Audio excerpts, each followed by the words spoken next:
this is an iHeart podcast. Guaranteed human. Support for the show comes from Public, the investing platform for those who take it seriously. On Public, you can build a multi-asset portfolio of stocks, bonds, options, crypto, and now generated assets, which allow you to turn any idea into an investable index with AI. It all starts with your prompt. From renewable energy companies with high free cash flow to semiconductor suppliers growing revenue over 20% year over year, you can literally type any prompt and put the AI to work. It screens thousands of stocks, builds a one-of-a-kind index, and lets you backtest it against the S&P 500. Then you can invest in a few clicks. Generated assets are like ETFs with infinite possibilities, completely customizable and based on your thesis, not someone else's. Go to public.com/podcast and earn an uncapped 1% bonus when you transfer your portfolio. That's public.com/podcast. Paid for by Public Investing. Brokerage services by Open to the Public Investing Inc. Member FINRA and SIPC. Advisory services by Public Advisors LLC, SEC registered advisor. Generated assets is an interactive analysis tool. Output is for informational purposes only and is not an investment recommendation or advice. Complete disclosures available at public.com/disclosures. There's a difference between liking a house and actually getting it. Redfin is built to make up that difference and close the gap between finding and owning the home for you. Redfin agents close twice as many deals as other agents. So when you find a home you love, you're not a step behind when it comes to making an offer. That means less watching great homes disappear and more focus on the one you'll call home. Redfin helps turn saved listings into real addresses. Get started at redfin.com. Own the dream. Tired of spills and stains on your sofa? Wash away your worries with Anabay. Anabay is the only machine washable sofa inside and out, where designer quality meets budget-friendly prices. That's right, sofas start at just $699. Enjoy a no-risk experience with pet-friendly, stain-resistant, and changeable slip covers made with performance fabric. Experience cloud-like comfort with high-resilience foam that's hypoallergenic and never needs fluffing. The sturdy steel frame ensures longevity, and the modular pieces can be rearranged anytime. Shop WashableSofas.com for up to 60% off site-wide, backed by a 30-day satisfaction guarantee. If you're not absolutely in love, send it back for a full refund. No return shipping or restocking fees. Every penny back. Upgrade now at WashableSofas.com. Offers are subject to change, and certain restrictions may apply. Hey everybody, Robert Evans here, and I wanted to let you know this is a compilation episode. So every episode of the week that just happened is here in one convenient and with somewhat less ads package for you to listen to in a long stretch if you want. If you've been listening to the episodes every day this week, there's going to be nothing new here for you, but you can make your own decisions.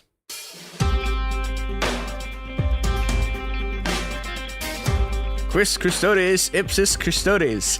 Welcome to It Could Happen Here, a podcast where the only person who actually took Latin in high school isn't here, leaving me to do this Latin bit. I'm your host, Mia Wong, and with me is Garrison. Hello.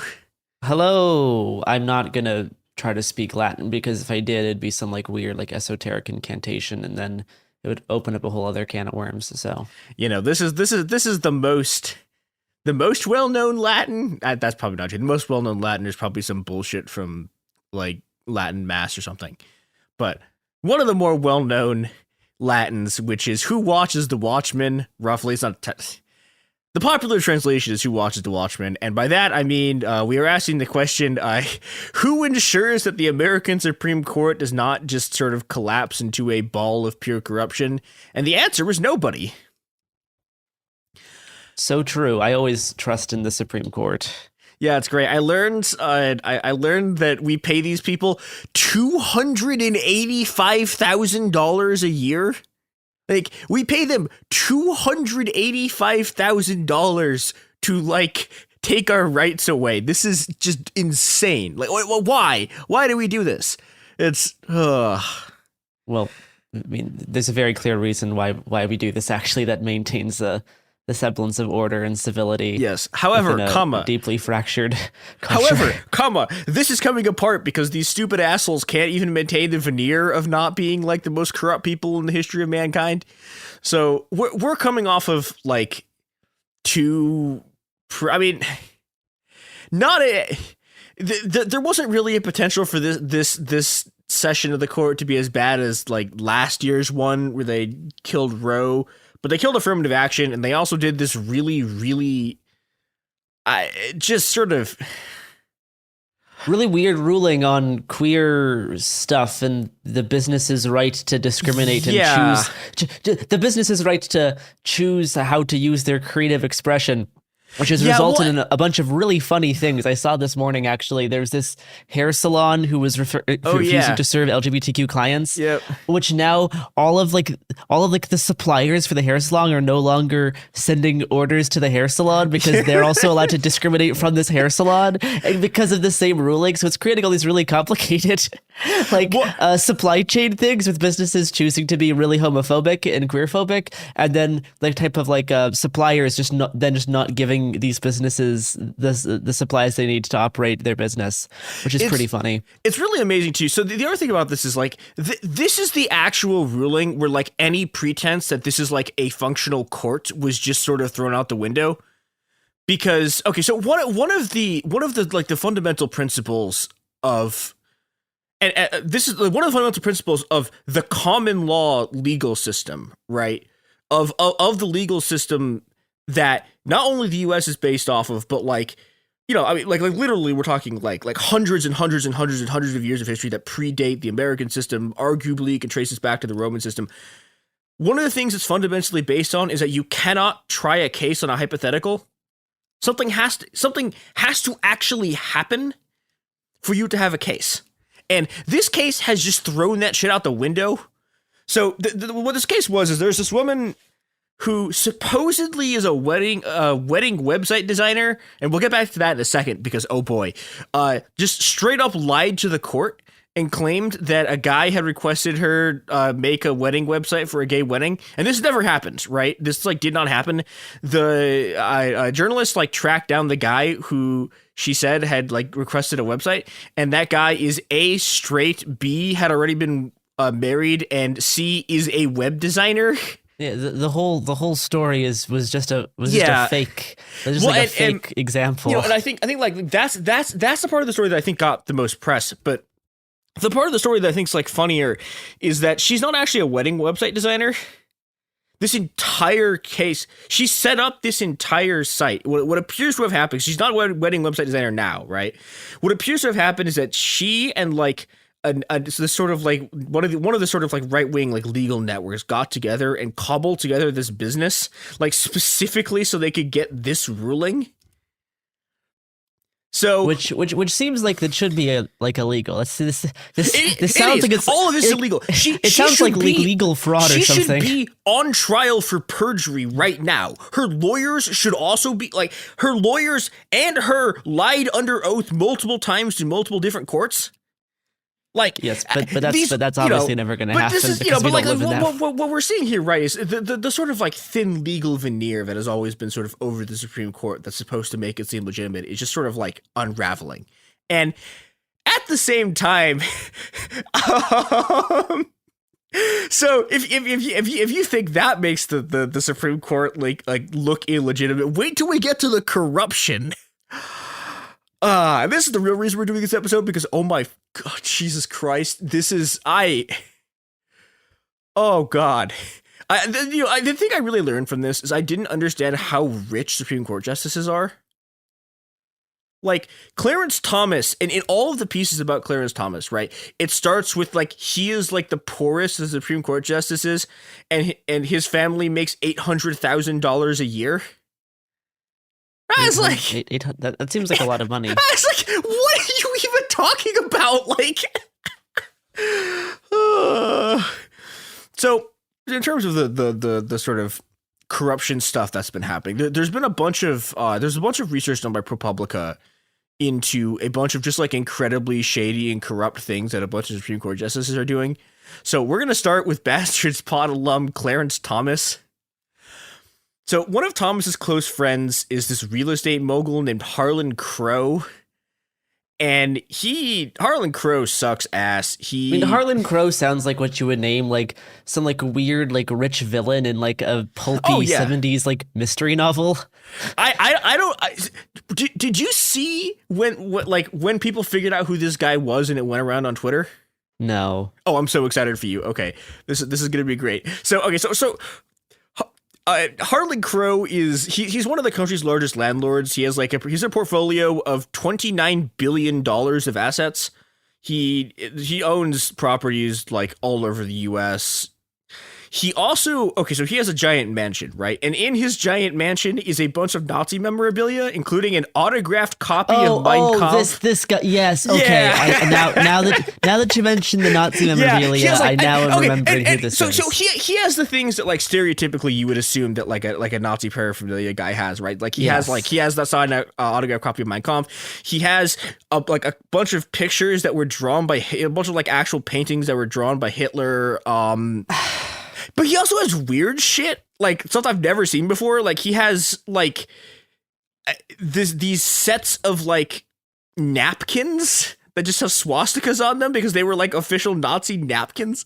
I feel like we probably shouldn't, like, we can maybe keep one copy of these in like the Holocaust Museum, and the rest of this stuff should be like burned, right? Like we shouldn't really have this stuff lying around. Yeah, you know, like okay, so I'm gonna circle back to this in a second because I think there's another piece of context that we need to sort of get here. He also has this thing called he has this thing he calls the Garden of Evil, which is this like garden of statues of dictators. He calls it the Garden of Evil. Yes, and it's a statue garden behind his house that has like a bunch of like statues of dictators. They're like almost all communists. He really hates Tito for some reason. I don't know why. Well, I mean, he's a billionaire, obviously. Like this is why he hates Tito. But the funny thing is, it's like almost all. It's like almost entirely communist. Like there's no like Mussolini or anything. It's like it's all communist. There's no Mussolini? What?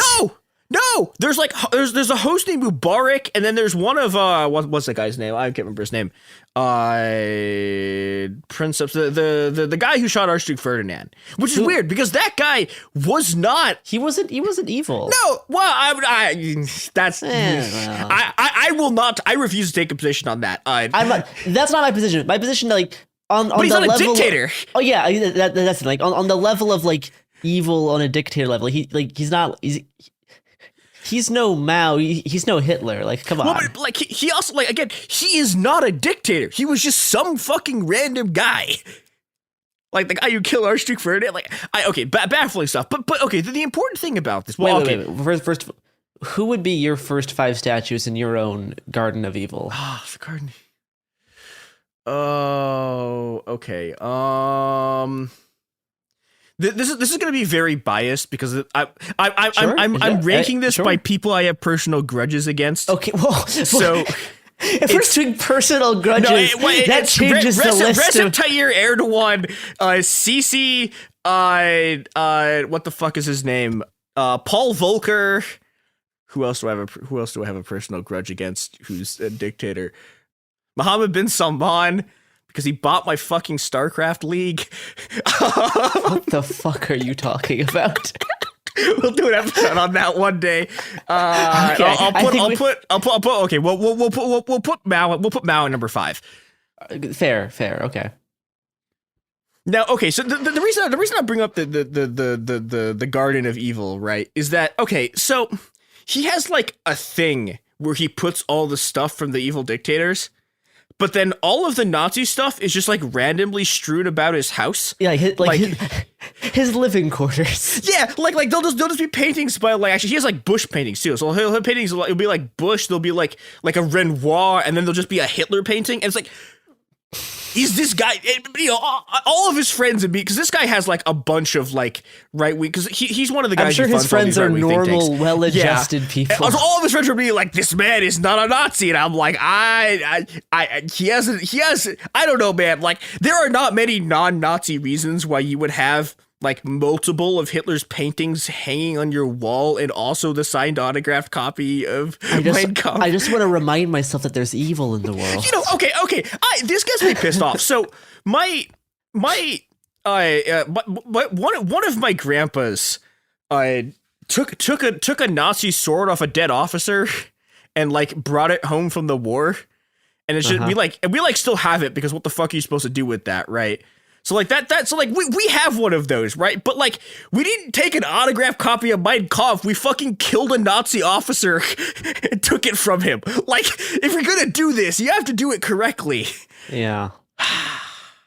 I don't know. But this guy, okay. Oh, also, he gets he's like unfathomably mad that people wear Che Guevara shirts. Like, me so too. mad. Me too. Whenever I see a Che Guevara shirt, I'm usually not the most pleased. I'm almost circling back around on it just because it makes this guy so mad. Like, this guy in particular, his life needs to be worse. Most of the Che Guevara shirts I've seen are sold by disgraced right-wing commentator Steven Crowder. So, oh God, what the? No, we've truly entered hell world now.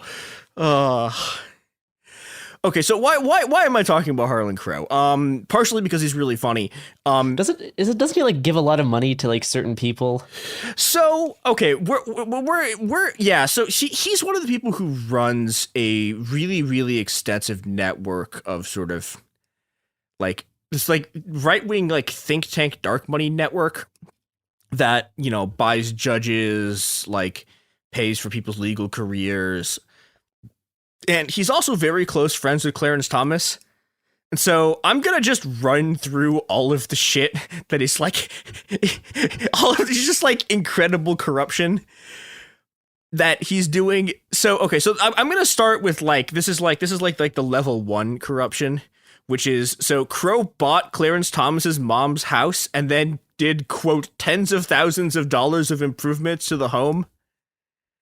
And he seems to have bought the house for like significantly above market rate. And we're gonna do a corruption anatomy here, because this is a classic Chicago corruption scam. So there's like 6 revenue streams in this, right? You have the money from the sale, which goes to like, you know, that's your level 1 bribe, right? Is you're selling you know, you're selling your house to someone at above market value. The level 2 bribe is you're now throwing in the renovations because his mom's still living in this house, right? Oh, so this is like actual bribery, huh? Oh yeah. This is like the mild stuff. So that level 2 is you get now you have the contractors, and the contractors allow you to throw in more money into the bribe because you're now doing all this renovation work like for free. The level 3 of the bribes is that, okay, so now once you have a renovation contract, you now have a contract that pays out money, and you can use that to like reward your political allies. And so this is a classic, like absolutely classic, like Chicago like payoff scheme. Now, the other thing that's so Harlan was contacted about this, and he claims that he's buying this house because he wants to preserve it for posterity because Clarence Thomas lived there. Sure. Which, like, he is very weird. He did give $100,000 to Harvard to buy a portrait of, like, to get them to hang up a portrait of Clarence Thomas. So, you know, he is a deeply weird guy. But this reeks of of oh boy. Now, yes, ProPublica points out also that they bought 2 random vacant lots in the area from Thomas for like unclear reasons. And you can also ask, why does the Supreme Court justice like own a bunch of random vacant lots?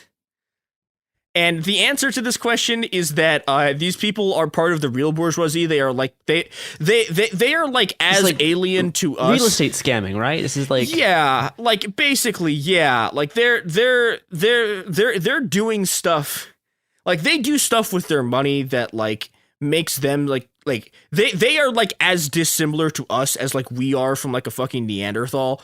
Like these people, like the way they think about money, the way they like. Just like the way they act in the world, the way they relate to other people, like the fact that they're just buying random fucking lots, like across the street from their parents' house. Like, why? Who knows?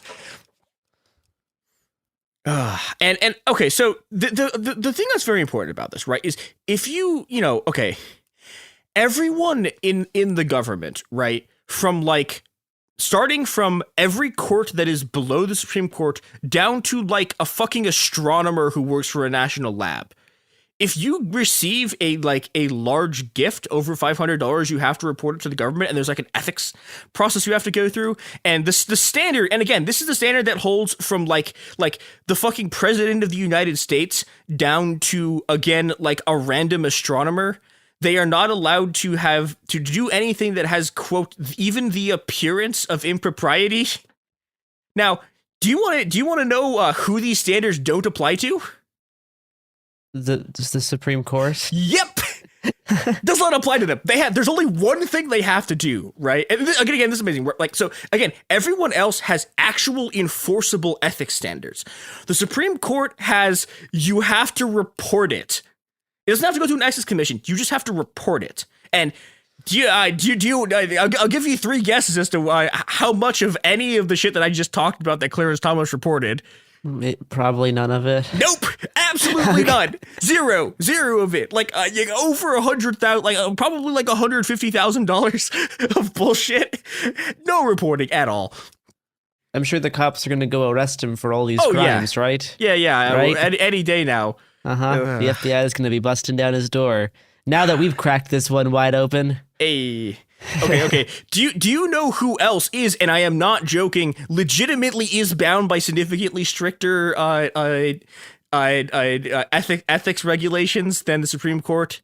It's me plugging these products and services. The FCC advertising guidelines that we have to follow. I am a podcaster, and I have stronger guidelines than the Supreme Court. Every few months, we have to take like a 10-minute training that just basically just plugs into our brains. And it downloads all of these like terms and conditions that we then just robotically need to enforce. So yeah, do you know who else commits fraud? We are legally not allowed to say that. These products and services. Oops. Okay. Well, I'm gonna have to do another one of those FCC trainings after this one, aren't I? Well, here's the thing. I make for the cause. Crime is just legal now. Like this is what I'm getting at on the Supreme Court stuff. So, all right. I started with this housing scam because A, it's like, okay, this is like a classic level scam. B, because this is like absolute brush league shit compared to like everything else that's about to happen here. Oh, are you telling me this is going to get worse? Oh, okay. So, I'm just gonna start reading this from ProPublica because I cannot think of a funnier way to just do this. In late June 2019, right after the U.S. Supreme Court released its final opinion of the term, Justice Clarence Thomas boarded a large private jet headed to Indonesia. He and his wife were going on a vacation, 9 days of island hopping in a volcanic archipelago on a super yacht staffed by a coterie of attendants and a private chef. If Thomas had chartered the plane in the 162-foot yacht himself, the total cost of the trip could have exceeded $500,000. Fortunately for him, that wasn't necessary. He was on vacation with real estate mogul and Republican mega donor Harlan Crow, who owned the jet and the yacht, too. Ah, I see. This just sounds like a friendly vacation, right? I need to read another like really just genuinely from one of the most brutal polls I've ever seen anyone do is later on in this ProPublica article. Quote, in Thomas's public appearances over the years, he has presented himself as an everyman with modest tastes. I don't have a problem with going to Europe, but I prefer the United States, and I prefer seeing the regular parts of the United States, Thomas said in a recent interview for a documentary about his life, which Crow helped finance. I prefer the RV parks. I prefer the Walmart parking lots to the beaches and things like that. There's something normal about it to me. Doubt. You know, I don't think he's going to be getting a chartered yacht to all the Walmart parking lots, honestly. I don't really see that one happening. $500,000. And the thing about this, it seems like he does something like this every fucking year. Oh, that does sound nice, doesn't it? Like, because again, like, I wish I could take. I wish I could take a Supreme Court justice out to the open waters of the sea about once a year. You know, wouldn't that be fun for everybody involved? Well, I mean, here's the thing: we're gonna have to pool our money to rent the submarine. That's true. But we will persevere. We will achieve submarine. There's no laws on the ocean. International waters, baby. It is legal as our regrettably off doing actual journalism colleague James constantly reminds us, it is legal for him to fight the seal in international waters. Just as legal as me disparaging all of our advertisers. So, all right, okay, so like obviously what is happening, like Harlan Crow, like this is a level of like bribery where it's like the wheels kind of fall off of the word bribery, because like how do you even I don't know. I don't have a way to adequately describe what this is. What I'm going to do instead is to remind everyone that Thomas was one of the justices who decided Citizens United, the 2010 case that made it legal to bribe politicians through campaign donations and allowed corporations to directly involve themselves in legal campaigns, leading like directly to the hellhole we now all live in. Now, once again, Thomas was required to report this as a gift to the government, and he simply did not.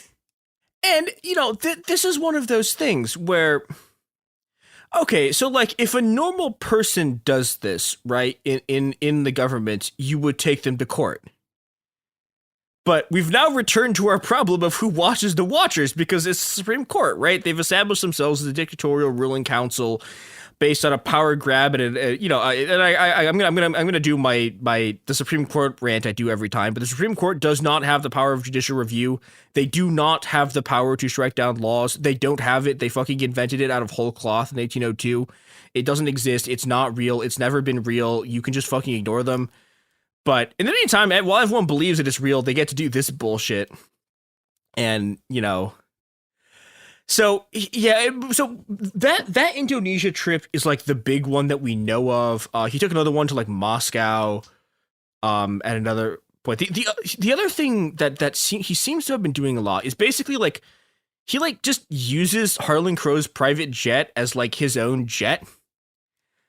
ProPublica calculated that like one flight that he took in 2016 would have cost $70,000, which is more than I make in a fucking year. Yeah, why did that cost so much?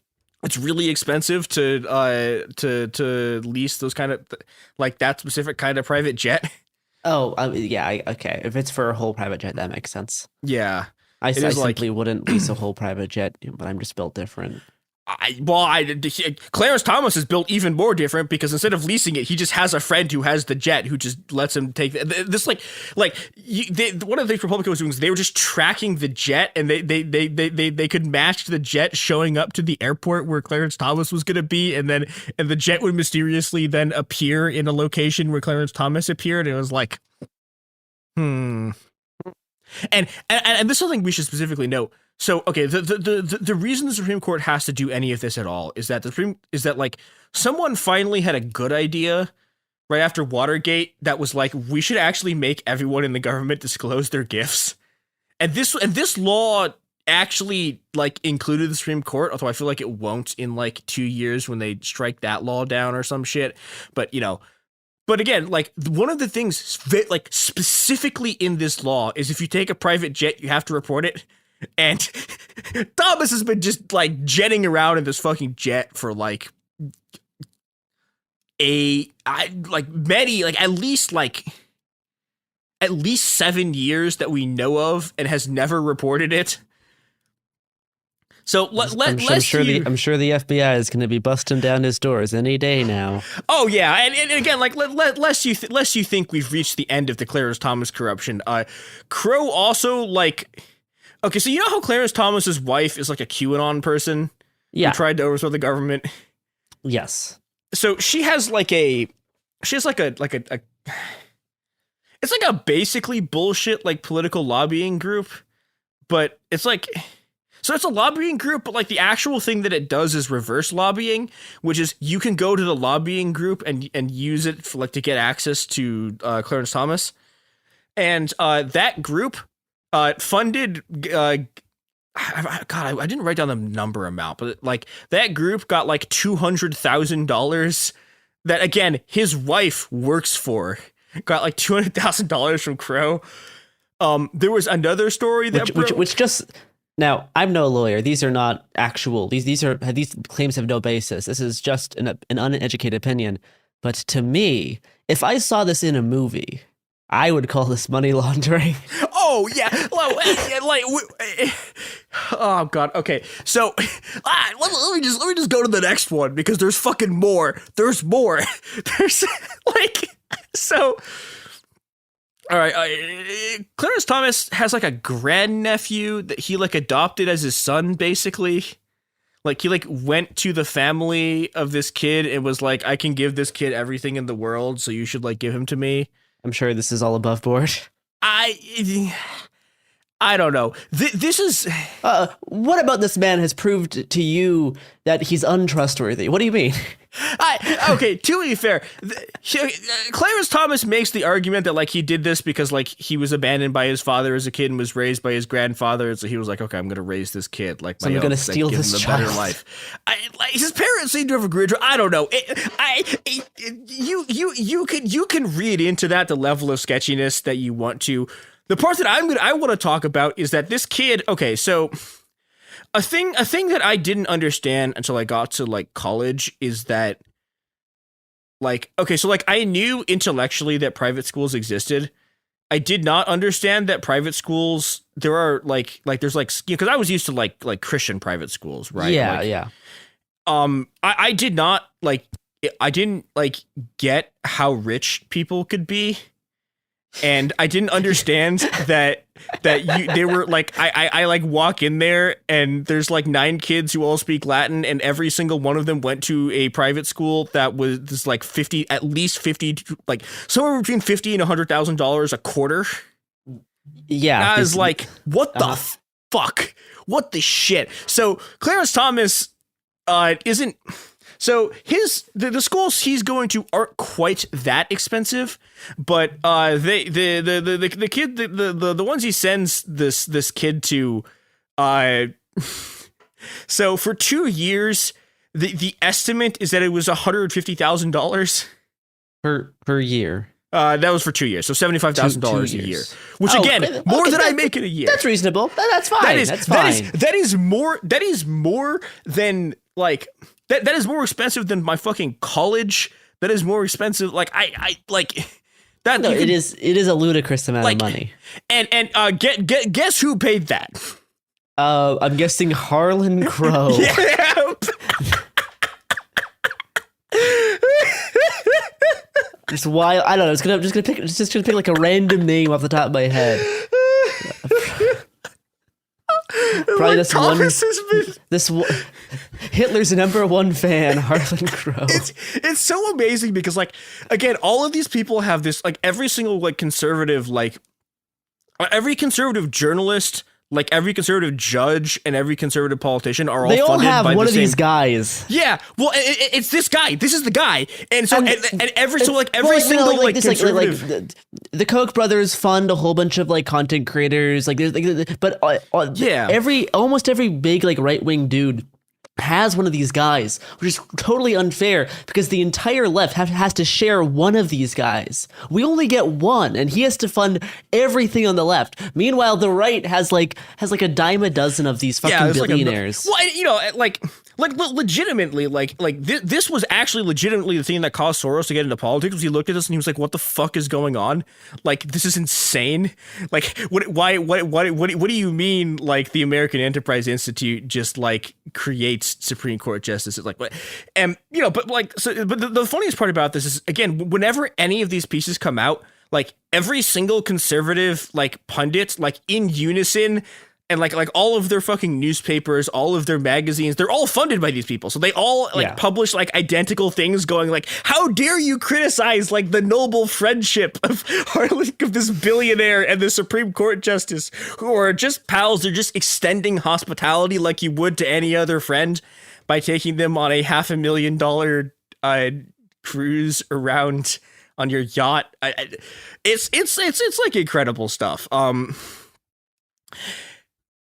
All right, we should do one more ads because Do you know who's So these are advertisements that we are being paid to promote. These are not our personal opinions. These are ads. There, I followed the FCC guidelines.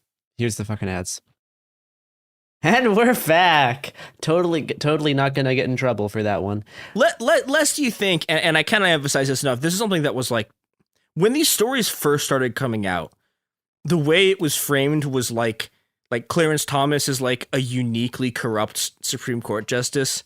And then people did literally any digging, and it turns out that Clarence Thomas is not a uniquely corrupt Supreme Court. Like all of the like Supreme Court legal justice like experts were like, this is like a unique situation, the history of the court. And then like literally 2 months later, so Samuel Alito, who is another Supreme Court justice, in this is in 2007, appears on a $200,000 fishing trip in Alaska with billionaire hedge fund manager Paul Singer, Singer is like one of the most like, okay, as much as I don't like Harlan Crow, like Singer is like one of the most evil people who's ever lived. Do you know who Singer is? No, but I'm sure this opinion is Singer the same opinion as all of our advertisers. Probably our advertisers probably don't like him. It would not surprise me. So Singer is just like incredibly, unbelievably, relentlessly aggressive like hedge fund guy. And his thing is he like goes into companies and like makes really embarrassing like slideshows about their CEOs and then like deposes them and then takes them over and then strips them for assets and sells them all. So that's like one thing that he does. The other thing that he's cool. Well, yeah, I mean it sucks because like every single person who would work, they lose their job. But that's the less bad thing that he does, right? Like, and this is what I'm talking about. Like, this is like legitimately one of the worst people in the world. Like, for like like Mitt Romney, right? Like that was the worst shit that he ever did. Was like just destroying a bunch of people's lives by like annihilating these companies. For Singer, that's the bullshit stuff. Like that's the fucking brush league shit. Singer's actual game is, so one of the things that happens over the course of the 70s and 80s is you get a bunch of I've talked about this at length in my neoliberalism episodes, but you get a bunch of these economies that basically like across the global south that just implode. And they implode because there's this combination of like commodity prices drop and then they have all these adjustable rate like loans that they've taken out. And when Paul Volcker hikes interest rates, all of these like loans suddenly have like 20% interest. And so you have all of these economies all over the world that just fucking are imploding because they suddenly have this like unbelievable debt they can't pay off. And so over the course of the 90s, this kind of like anti-IMF revolt starts. And IMF's the International Monetary Fund. They're the people who you're borrowing money from who also destroy your economy to like, you know, like pay the IMF back the money.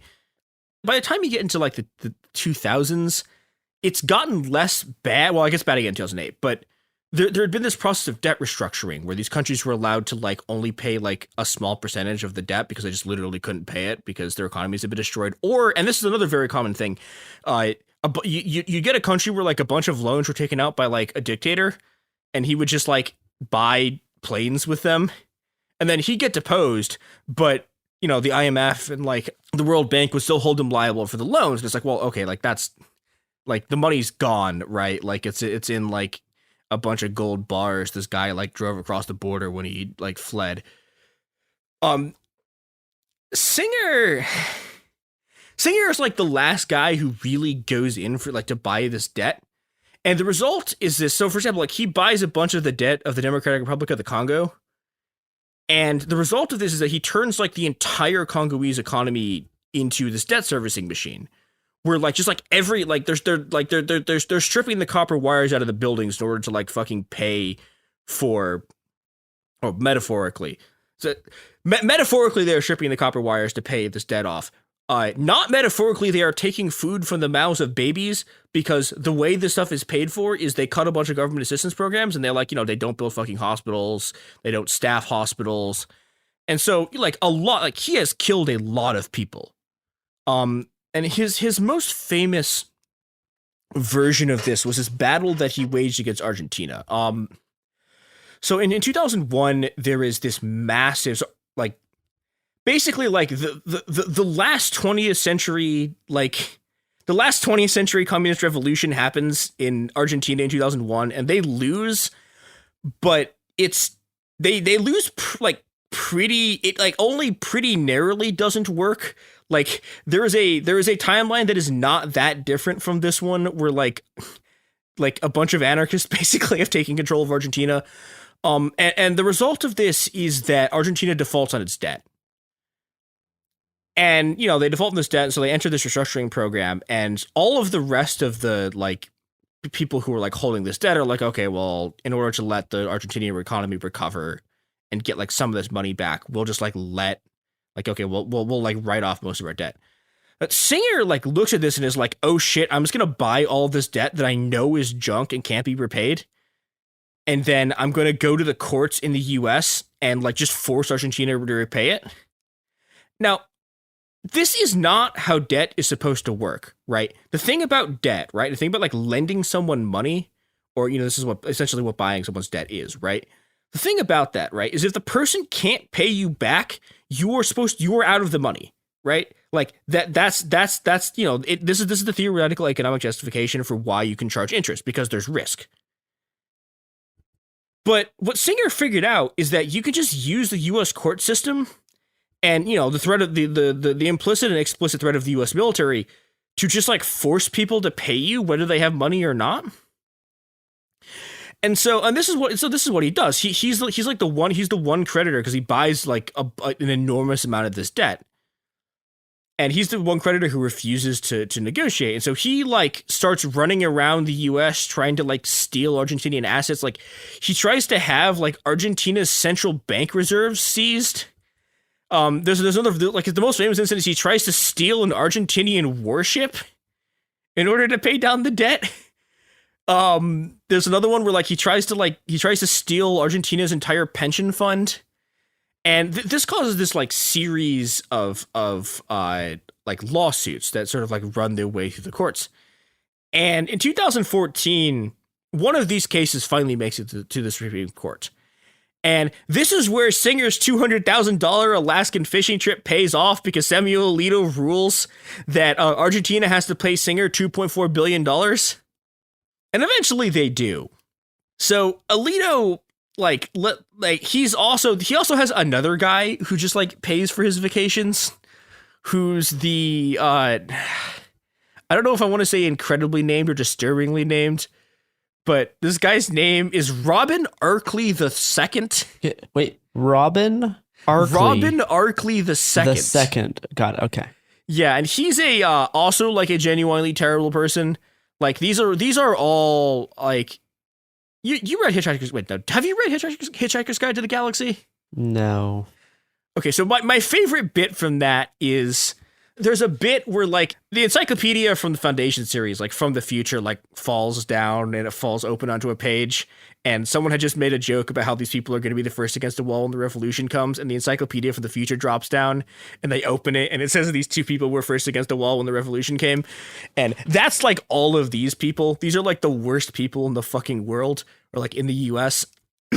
So this guy, Arkley, makes his fortune like buying distressed mortgages and then foreclosing on people's houses and flipping them. So he is, seems like a valuable contributor to the economy. This is literally one of the old like crime think jokes was when the bank seizes your house, the GDP goes up. Like that's literally this guy. This is the guy who makes the GDP go up by stealing your house. And so this guy takes Alito on a bunch of trips. So when ProPublica like reaches out to Alito about this, he gets so mad that the Wall Street Journal editorial board allows him to publish an op-ed that is just him yelling about how this article that hasn't come out yet is fake. And one of the specific things that he's really mad about is part of this article is talking about how the wine at this like lodge that he's staying at that's being paid for by the fucking mortgage flipper guy has $1,000 a bottle of wine. And Clarence Thomas is like, no, the wine was not $1,000 a bottle. You can check the website. And then ProPublica was like, well, yeah, but that's because the lodge like the quality of the lodge was downgraded after. Alito had like one of the like just a truly incredible meltdown that he was just allowed to have in the op-ed section of the Wall Street Journal not even in response, like before this article came out. And the other thing that we learned from this is that also apparently former Justice Antonin Scalia also was taking trips from this guy. So this is just like every conservative like justice in the last like 20 years has just been doing this. They've just been getting like flown around the world on fancy vacations by their billionaire friends. Well, I don't actually know if Ackley might merely be a millionaire. I'm not entirely sure, but he might be a billionaire. I don't know. The other two definitely are. Wait, millionaire or billionaire? Because those are two very different things. I hold on. Let me Google. Is this guy a billionaire? Yeah, Arkley doesn't seem to be a billionaire. He seems to merely be. Well, no, I've seen other places that he is a billionaire. I don't know. There's some dispute. Ackley's the guy there's like dispute over. What's his net worth? Oh, we don't know. It's unclear. What's his name? There's dispute over it.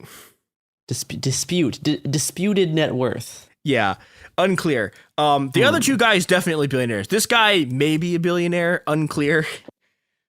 But like literally all of these justices have just been like taking just like, and again, and the thing I forgot to mention that I should have mentioned is that like all of these people have had cases appear before the Supreme Court. Curious. Curious. Now, and this is another amazing thing.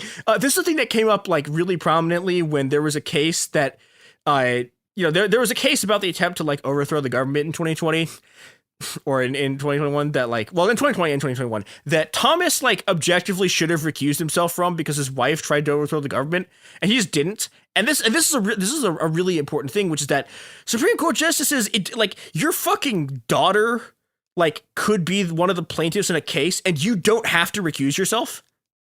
Recusing yourself is completely voluntary. Which is not how this works for fucking anything else, right?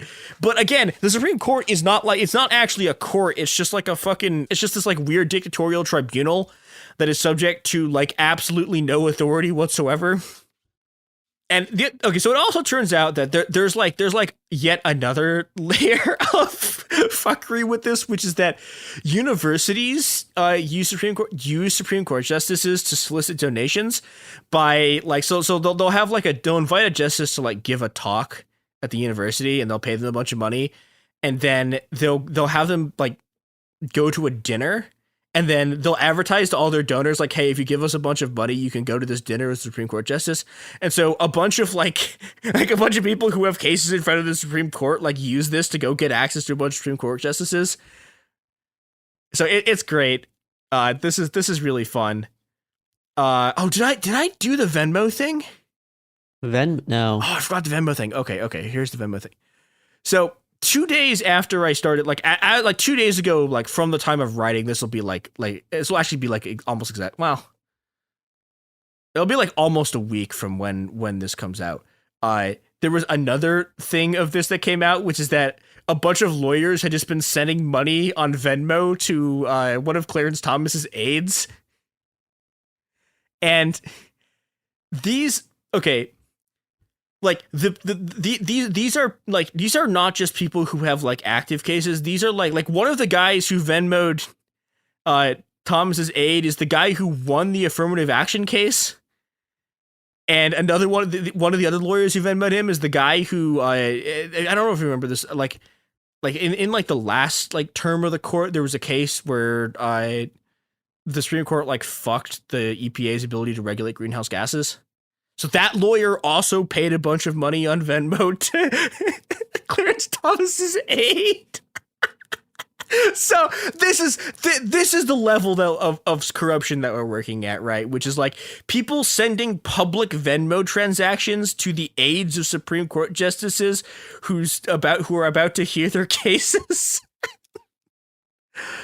Oh, it's so good. Now, the reason this is happening is that the right has built like just an incredibly extensive network to seize control of the judiciary. liberals have produced no such network because they're fucking hacks. And this is not, it's not just the sort of like, there's only one like liberal billionaire. Like, no, there are liberal billionaires. The actual real problem with the liberal attempt to like take control of the judiciary is that like liberal lawyers are hacks. Instead of actually like trying to hold on to like judicial positions, right? And, you know, attempt to like move their way up through like circuit courts in order to like seize control of like large, like increasingly large portions of the court system, which is what the Republicans did. The Democratic lawyers, they'll get like they do the even lazier corruption, which is like they'll be a judge for like 3 years and then they'll just leave to private practice because they're all just fucking greedy shits. And, you know, the result of this is that all these like fucking liberal lawyers, you know, they go into private practice, they make a quick buck, and they leave us to fucking burn to death in a smoldering heat while they spend their vacations in Bali. And, you know, and again, the only thing that like could conceivably slow down the Supreme Court is the fact that, like, technically speaking, although it's never actually gone through, it is possible for like Congress to impeach a Supreme Court justice, but the Democrats don't want to do that because then the right will be able to impeach all of the liberal Supreme Court justices. It's worse than that. Biden's actual stated reason for why he didn't want to do it is because it would undermine the legitimacy of the court.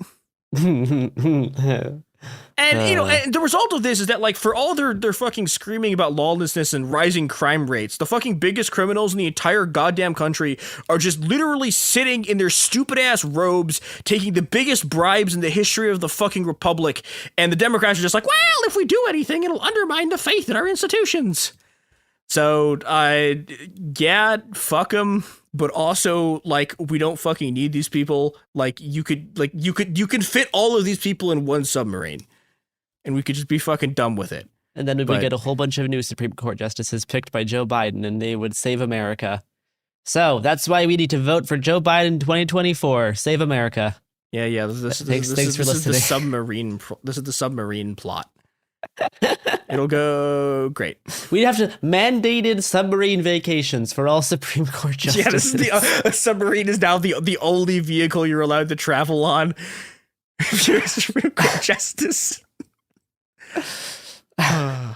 Taxpayer-funded Titanic explorations for all Supreme Court justices. We're already giving them $285,000 a year. It's not actually that. It wouldn't. We would save money if we just built a submarine and put them in. My position on this is clear. This is a fiscally conservative position. Most of my positions can be interpreted as fiscally conservative. It's cheaper to put all the people in houses than do what we're doing now. Anyway, well, I'm glad we could learn about how the Supreme Court is good and just. Well, you know, the second thing you can learn is if you one day somehow are like a semi-minor Chicago politician, you now know how to launder money, which does sound exciting. Yeah, you never know. You never know. Well, thank you for this insightful look at 1970s mystery villain Harlan Crow, who has a mansion full of Hitler paintings. This feels like it's like the location of like an Agatha Christie like book or something. Let's all investigate the murder of Harlan Crow. Spoilers: it was a Supreme Court justice.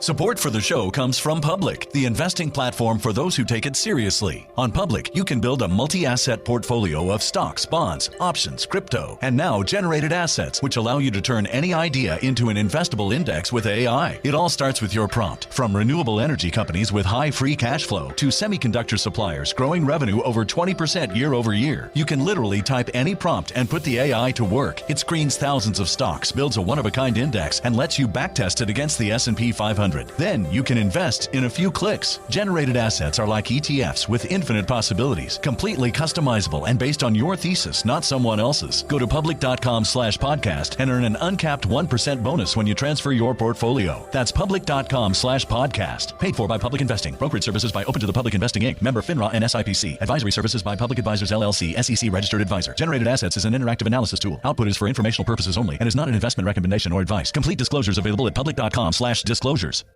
Tired of spills and stains on your sofa?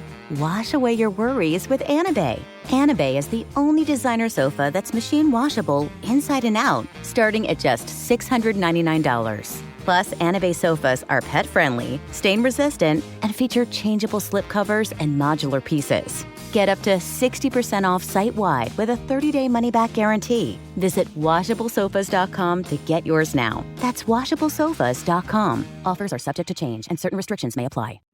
Let's talk about modern home shopping. It's sort of become a fun side hobby, right? Scrolling listings at night, dreaming about kitchens you've never seen, or backyards you haven't even stepped foot in. All from the comfort of pretty much anywhere.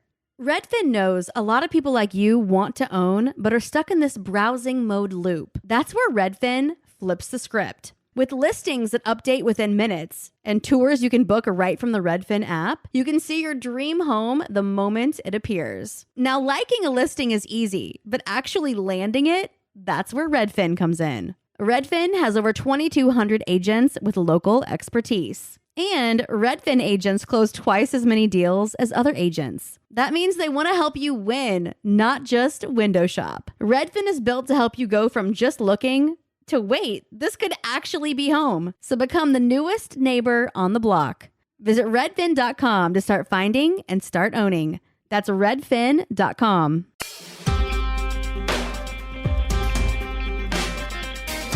Hello and welcome to It Could Happen Here. I'm Andrew of the YouTube channel Andrewism, and Hi, this is Garrison. I've not been on an Andrew episode in a while. yeah, it's been a minute. And it's been a meme at this point that Aotearoa, or New Zealand, is forgotten, from maps, both physical and mental. But those islands contain a rich history of activism that deserves this spotlight, Much of what I've discovered has been thanks to the academic efforts of Te Ahu, and I hope I'm saying their name correctly, but their research formed the foundation of my exploration of just some of the 20th century history behind contemporary Maori struggles for autonomy on the islands. The story of Maori oppression begins not long after the arrival of European settlers in the late 18th century. The Treaty of Waitangi, signed in 1840 between the British Crown and Maori chiefs, was meant to protect Maori rights and ensure a peaceful coexistence. However, as a bilingual text, it kind of sucked at being bilingual because some of the words in the English treaty did not translate directly into the written Maori language at the time, and so the Maori text is not an exact translation of the English text, particularly in relation to the meaning of having and ceding sovereignty. In other words, the full implications of what they were signing was not fully understood. The concept of private land ownership, as the British understood it, clashed with Maori communal land practices, which led to significant land loss for Maori communities. The New Zealand government implemented policies and laws that systematically favored European settlers, and throughout the latter half of the 19th century, Maori lost control of much of the land they had owned, sometimes through legitimate sale, but often by way of unfair land deals, settlers occupying land that had not been sold, or through outright confiscation in the aftermath of the New Zealand Wars. And New Zealand Wars, whether also known as the Land Wars or Maori Wars, were a series of conflicts that took place in Aotearoa between the indigenous Maori people and the British government and its colonial forces. These wars spanned from the early 1840s to the late 1870s. And the underlying cause was that very struggle for land and resources, as European settlers were arriving in increasing numbers and more disputes had arisen over land ownership and the interpretation of the Treaty of Waitangi. The wars were fought on multiple fronts involving different Maori tribes and regions. Conflicts included the Northern War, the Taranaki Wars, the Wakaito War, and the Tauranga Campaign. And these wars were characterized by a combination of guerrilla warfare, fortifications, and conventional military tactics. The results, as with pretty much all wars, was the disruption of, well, in this case, specifically traditional Maori social structures and economic systems, and the resultant hardship for those Maori communities. And so as the 19th and 20th centuries progressed, Maori oppression would also manifest in the suppression of cultural practices and languages by the government, as the government aimed to assimilate Maori into European culture, because, of course, to them, European culture is considered superior. Maori children were often forced into English-speaking schools, where their own language and customs were discouraged, and that also led to a decline in the use and transmission of the Maori language, and the loss of cultural identity for many Maori individuals. This, I think, could be characterized as a cultural genocide. Moreover, discriminatory practices were prevalent in various areas, including in employment, in housing, and in political representation. Maori people faced significant barriers and discrimination when seeking employment or housing opportunities. They were also underrepresented in political institutions, which limited their ability to advocate for their rights and influence decision-making processes. Now, the seeds of contemporary Maori activism were sown in the 60s and 70s.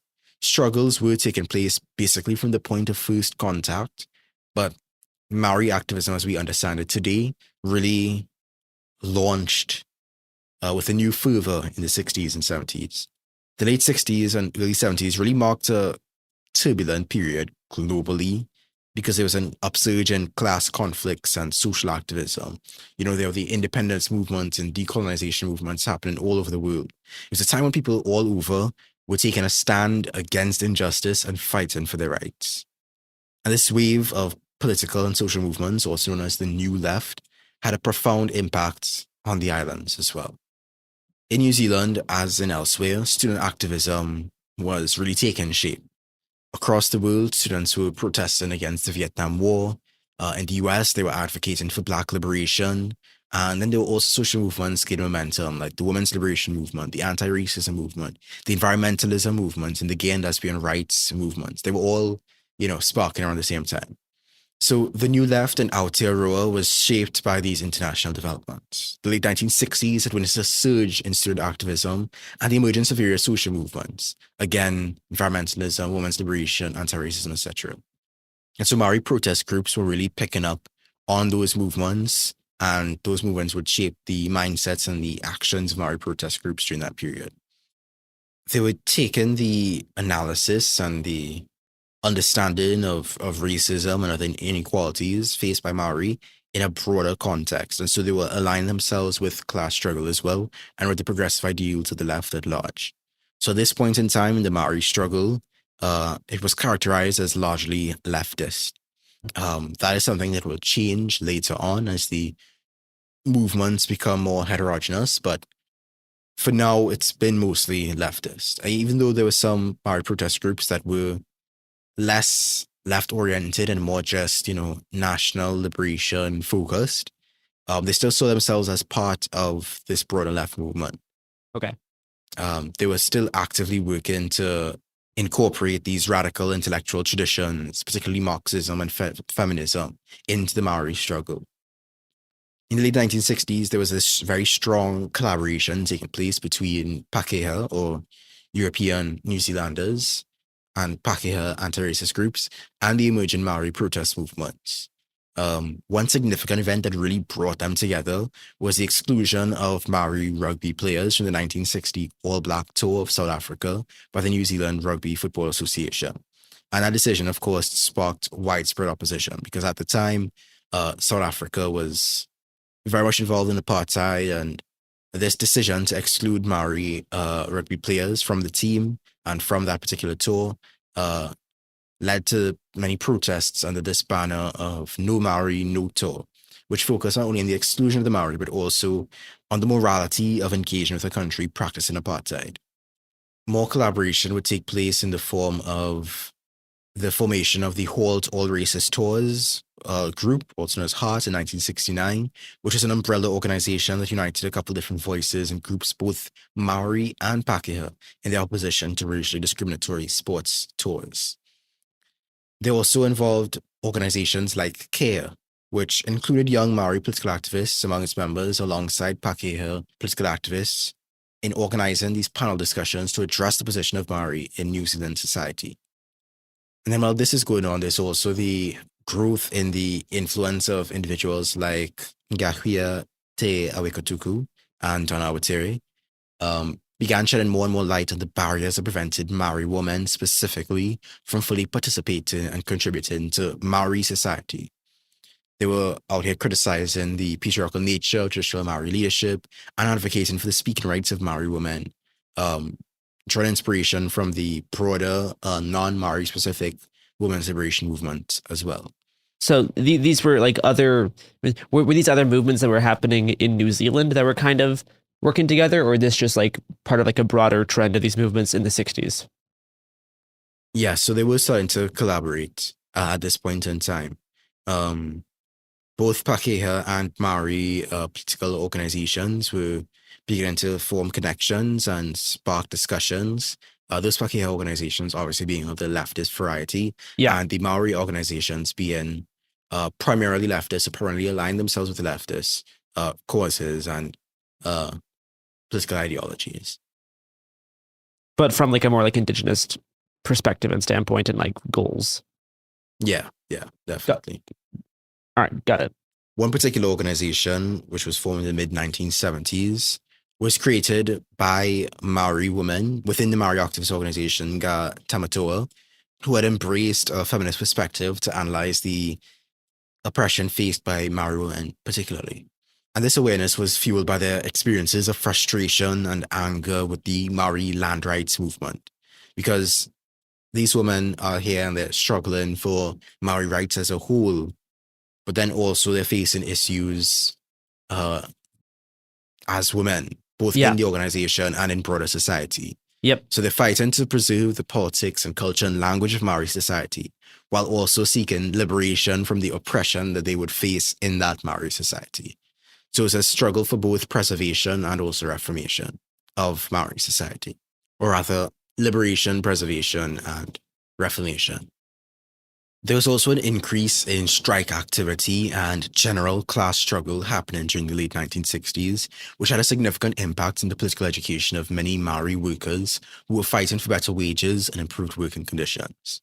Trade unions were playing a crucial role in providing an organizational base for Maori protest groups, as demonstrated by the emergence of groups like Te Hokioi and the Maori Organization on Human Rights, or MWHR, both located in Wellington and both strongly connected to trade unions. The secretary, in fact, of the MWHR, Tama Poata, was actively involved in the Wellington Drivers Union and in the New Zealand Communist Party. These organizations were advocating for an alliance between Maori and progressive elements within the working class. They viewed the fundamental contradiction in society as being between labor and capital, between workers and bosses or landowners, and racism was seen as a consequence of class inequality. And the majority of Maori being working class were considered an oppressed segment of the working class. Both Te Hokioi and MWHR promoted the idea of a unified struggle across racial lines, focusing more on class-based strategies as the most effective means of addressing racism and reducing Maori inequality. If you're picking up hints of class reductionism, yep, I was actually going to mention that. Yeah, there are some hints of that in this particular approach, and you'll see the consequences of that as we progress a bit further through the history. Like, could you briefly explain class reductionism in case someone is like listening and is unaware of that concept? Sure. So class reductionism is basically the idea that the exploitation of labor and the exploitation of the working class by the capitalist class is the fundamental, form of oppression within society. And it trumps all other social divisions, all other forms of oppression, such as racism or sexism. Yeah, like when you mentioned like they were viewing like racism as like a consequence of capitalism, right? That puts racism like after capitalism, but racism has existed way before capitalism, and is in many way it is one of the main drivers of capitalism. It's not merely a consequence; it's actually like a motivating factor. Yeah, and particularly their position that focusing on class-based strategies would be the most effective means of addressing racism. Yeah. What I can see from a particular angle, considering that the majority of Maori were working class at the time, saying that the best way to alleviate their condition would be to focus on things you do to impact their class position.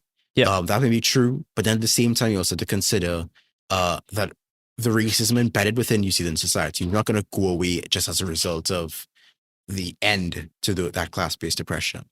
To be fair to the MWHR, they were also played an active role in raising awareness about racism specifically, in housing, in sports, in employment, and in violation generally of Maori political rights. They also had a very strong stance on issues related to the Treaty of Waitangi, the alienation of Maori from the land and the depletion of resources and the inability of Maori to access those resources.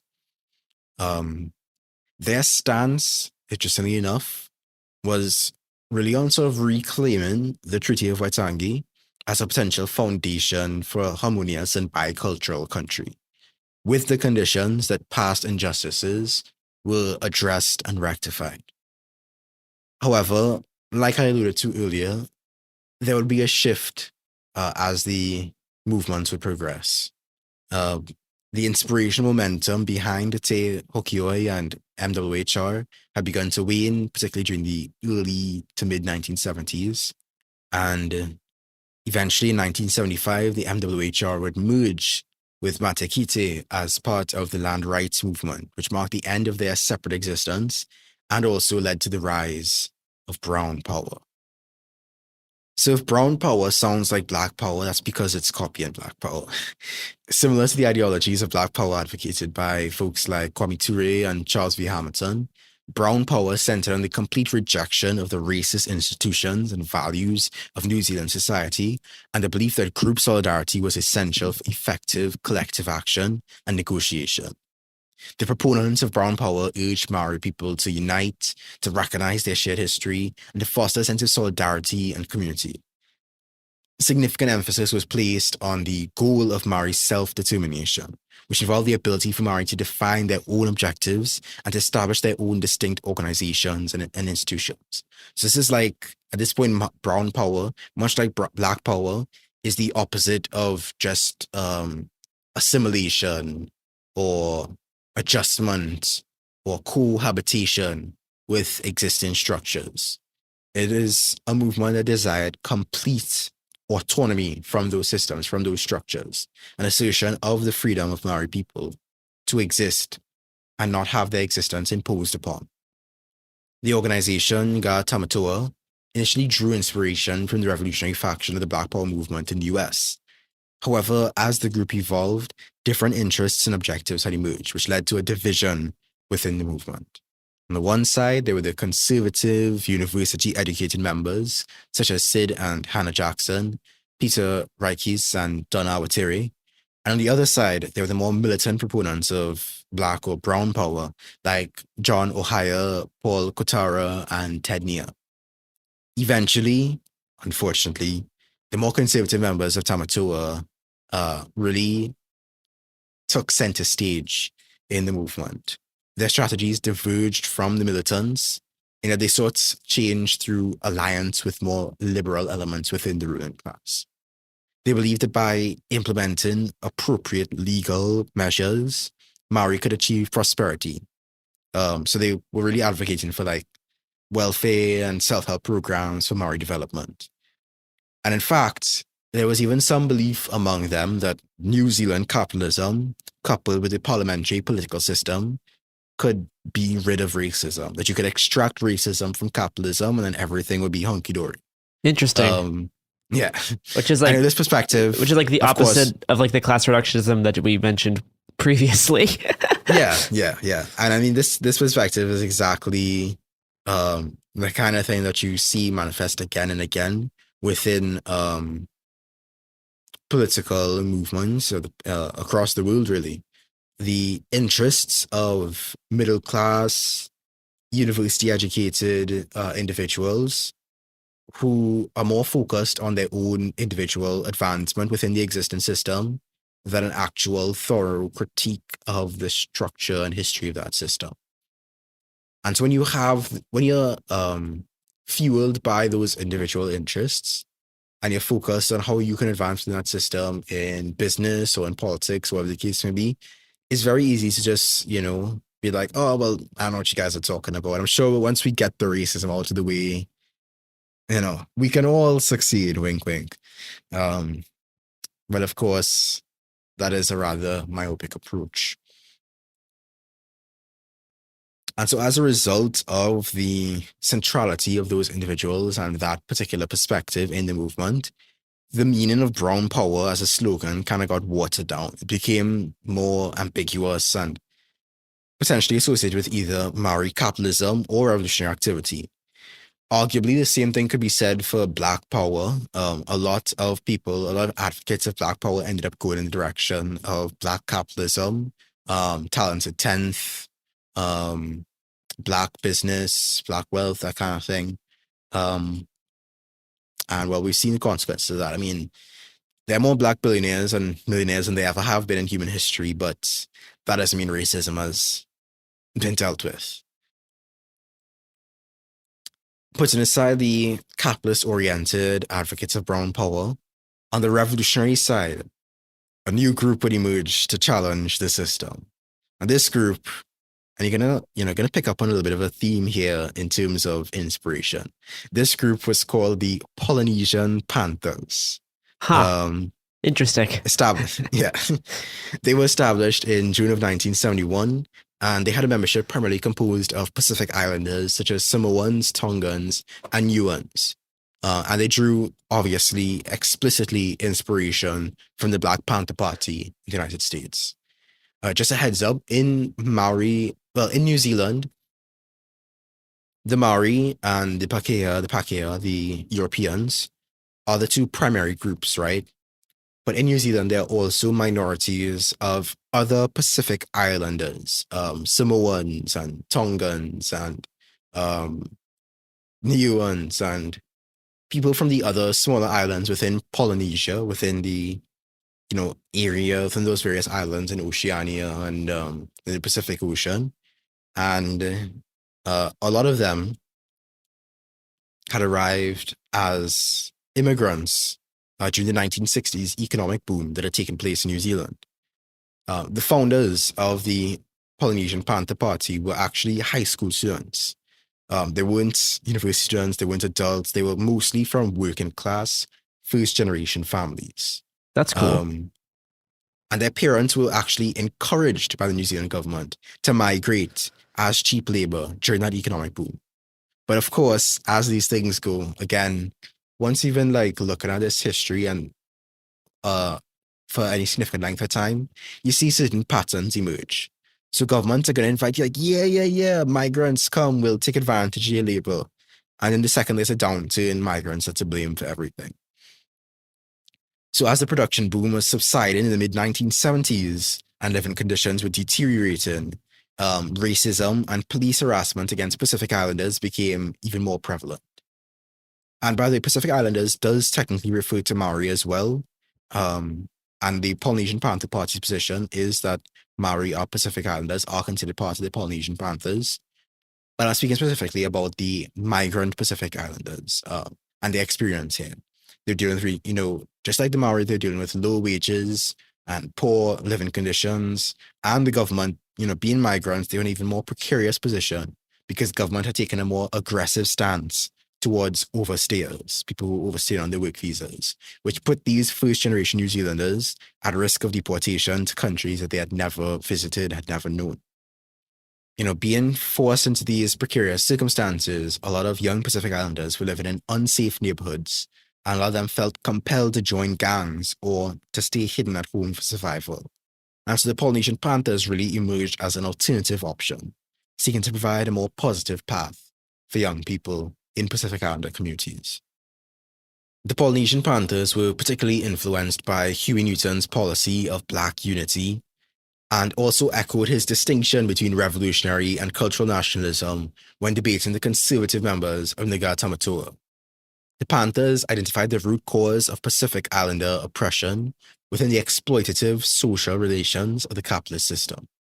And so they advocated for a liberation strategy that involved completely overthrowing the capitalist system and the social relations that enabled its existence. And so in practice, this meant that the Panthers expressed solidarity with other liberation struggles, oppressed groups and activists, and ultimately aimed for a global revolution. They worked to empower the Polynesian community and improve their quality of life. They organized strikes in factories with poor working conditions. They protested outside substandard housing through the Tenants' Aid Brigade. They established homework centers to help address educational struggles. And they focused on raising awareness of rights and entitlements among Pacific Islander families who were often unaware of their legal protections. In fact, a lot of the Panthers' focus was on assisting individuals who were caught up in legal issues. They distributed pamphlets that informed people of their rights. They provided legal aid for court representation, and they organized buses for families to visit their loved ones in prison. In fact, the Panthers' support and advocacy earned them the gratitude of prisoners, who often contributed a portion of their meager earnings to the movement. As they shed light on the daily struggles faced by Maori and also other Pacific Islanders, ranging from land claims to discrimination and police violence, the Panthers actively worked to unite Maori and Pacific Islanders in a pan-ethnic coalition, which contrasted with the viewpoint of Ngar Tamatoa, because they were prioritizing Maori unity above everything else. It almost reminds me of the way that sometimes in the US context, there were some organizations, or rather, there are some, to me, PSYOP organizations that are attempting now in the present day to emphasize African-American unity above and before any other form of Pan-Africanism or Black unity. Sowing insidious seeds to attempt to distance African-Americans from the rest of the Black diaspora and to foment divisions between African-Americans and African immigrants or Caribbean immigrants. So again, the tactics, the strategies, it feels like a canon event at this point. That there will always be these individuals or groups who are trying to find ways to chop up and to divide groups that should be united and have a lot to gain from being united in a common struggle. The Panthers, along with many other Pacific Island youth, were actively working to support Maori causes, including the 1975 Land March and the Bastion Point occupation. They became more and more adept at political lobbying, which became apparent during the Dawn Raids in the 1970s and the Springbok Tour of 1981. T. Ness was jailed for his actions during the tour, but was eventually released without charge. And Will Ailulahaya, along with Hone Harawira and others, were on trial for 2 years, only getting off the charge after, and, little cameo appearance here, Bishop Desmond Tutu, well-known South African activist, flew in to be a character witness for their trial. And I think I'm going to put a pin on it there. Cover the seeds of contemporary Maori activism, the trade union movement, Brown Power, and the Polynesian Panthers. And in the next episode, we'll talk more about the development of the land rights movement and the weaknesses of the Maori struggle in the post-1980s context. That's it for now for me. I'm Andrew. You could follow me on YouTube at Andrewism and support on patreon.com/St. Drew. This has been It Could Happen Here.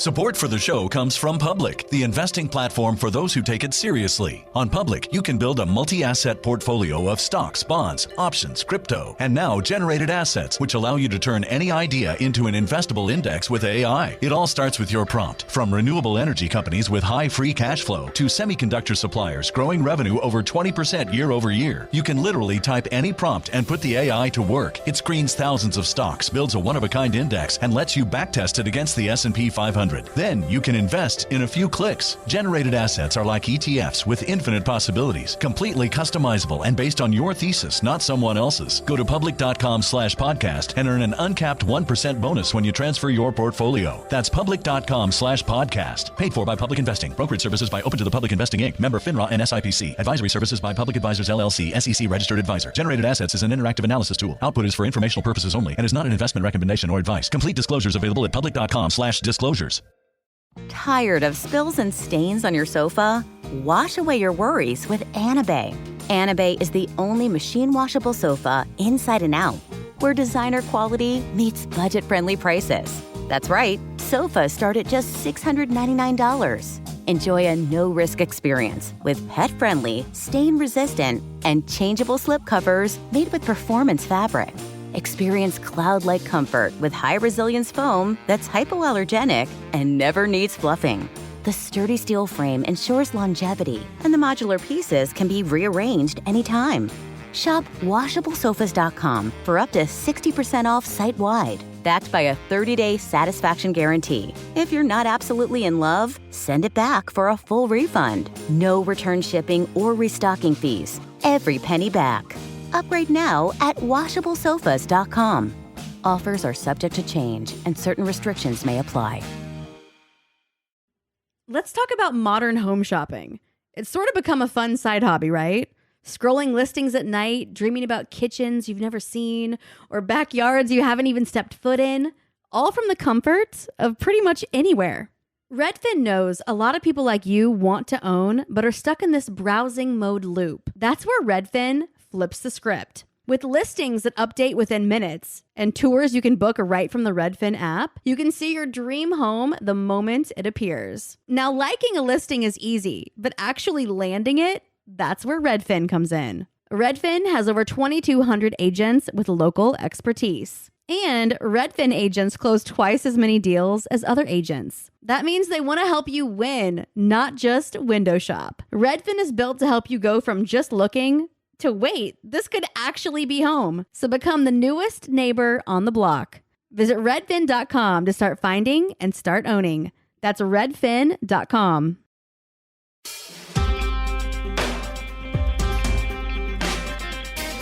Hey everyone, and welcome back to It Could Happen Here. In my last part, I spoke a bit about the historical context of the Maori struggle in New Zealand, or Aotearoa. I spoke about the seeds of contemporary Maori activism, the involvement of Maori in the trade union movement and the development of Maori women's movements, as well as the development of the Brown Power slogan and the split between the movement's more radical and more conservative coalitions, with the former eventually going on to, as inspired by the Black Panther Party in the US, form the Polynesian Panthers. For those unaware, this is It Could Happen Here. I am Andrew of the YouTube channel Andrewism, and I'm joined by Garrison is also on this Zoom call. As we discuss the Maori land rights movement. Now, the struggle against Maori oppression and racism led to a division within the movement regarding whether the existing political structures could bring about real change or if a complete overthrow of the system was necessary. The failure to address land alienation through official channels created a sense of pessimism about the government's commitments to Maori rights. The Maori land rights movement emerged from 1975 to 1978, bringing together a diverse range of activists. They sought alliances with workers, both Maori and Pākehā, viewing them as natural allies in the fight against oppression. The common enemy was seen as the racist and capitalist state. The occupation of Bastion Point and subsequent eviction from Bastion Point intensified the direct conflict that the movements were having with the state. It garnered their public support and also their involvement from the Pākehā left. The Auckland Trades Council placed a quote-unquote green ban on the area, which meant refusing to allow work to commence on the planned subdivision. And a North Shore contractor even donated 6 trucks, including 2 bitumen tankers, to help with a planned blockade. The occupation at Bastion Point was followed by arrests at the Raglan Golf Course and Many of those arrested were representatives of various activist groups. The land rights movement and the struggle against racism radicalized a group of Maori women who were already part of Ngāti Matoa to go on to form the capital B, capital W, capital M Black Women's Movement. In the early 1980s, the Waitangi Action Committee, Maori People's Liberation Movement of Aotearoa, and the Black Women's Movement emerged as prominent Maori political activist groups, primarily based in Auckland, New Zealand. They continued the protest tradition of Ngāti Matoa with annual protests to the Waitangi Day celebrations, and they even came up with the idea to call it the Treaty of Waitangi instead of the Treaty of Waitangi. Very clever. And they also called for a boycott of the celebrations. Now, initially, Maori activists had collaborated with certain Pākehā anti-racist groups, but that association was weakened after divisions emerged during the anti-Springbok tour protest in 1981, which, as you may remember from the previous episode, was a protest against the national rugby team's participation in a tour that included apartheid South Africa. The perception was that, at least among Maori, that many Pākehā had failed to recognize the connection between apartheid in South Africa and colonialism and racism in New Zealand, and so the bonds between those two movements were beginning to weaken. And you add on top of that a prolonged economic crisis that was taking place in New Zealand during the 1970s, 1980s, as a result, of course, of the inherent tendencies of capitalism. The government had to grapple with a crisis of political legitimacy and of economic management. And that, of course, fueled further ethnic and gender inequalities, further social unrest, and worsening economic conditions, and increases in unemployment. The upsurge that took place during that time in Maori protest really highlighted the marginalized position that Maori were dealing with in New Zealand society. And studies ended up confirming their disproportionately poor educational outcomes, high unemployment rates, low incomes, health issues, high imprisonment rates, low rates of home ownership, and dependence on the state. While some Maori activists had sought strategies to challenge the system and address these inequalities, others ended up pursuing struggles that posed little threat to the state and failed to address the root causes of economic and social crises inherent to capitalism. Now, the initial focus of Maori cultural nationalism was on securing Maori studies and language programs in the educational system. However, the movement eventually shifted its emphasis towards rediscovering Maori history and culture more broadly, and along the way, there was less emphasis on putting together a robust political movement and robust strategies for broader social change. And while earlier movements had a very clear focus on left-wing politics, it's also around this time that we see a shift towards a broader range of politics, including right-wing. One of the most important works in the Maori activist movement at the time was Donna Awatere's Maori Sovereignty, published in 1984. And that book was really less of a critique of right-wing racist politics and more of a critique of left social movements, which, according to Awatere, was committed to a status quo characterized by white supremacy and Maori subordination. And she was calling everybody out. She was calling out Pākehā activists, whether they be feminists, trade unionists, socialists, or otherwise. She called them all out as being committed to this status quo of white supremacy and Maori subordination. Around this time, there was also a growing sense that Pākehā society was intrinsically based in competition, exploitation, material success, as opposed to Maori society and Maori values, which culturally was more communal, more collaborative, and more focused on the wellness of the whole. And so the solution was seen as really emphasizing cultural consciousness.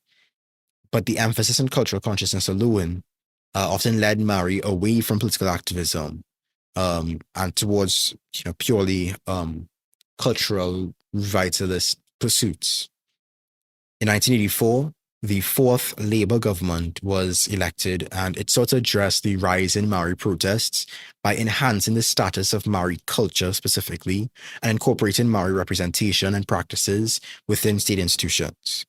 This approach is known as biculturalism, and it extended the jurisdiction of the Waitangi Tribunal and incorporated Maori personnel and cultural symbolism into government institutions. For those who may have missed it, the Waitangi Tribunal was basically an institution set up to deal with specific cases of violations of the Waitangi Treaty. And so by extending the jurisdiction of the Waitangi Tribunal, by incorporating more Maori into positions of government and of power, this gave this illusion of a partnership, and it ended up satisfying some of the Maori demands for self-determination.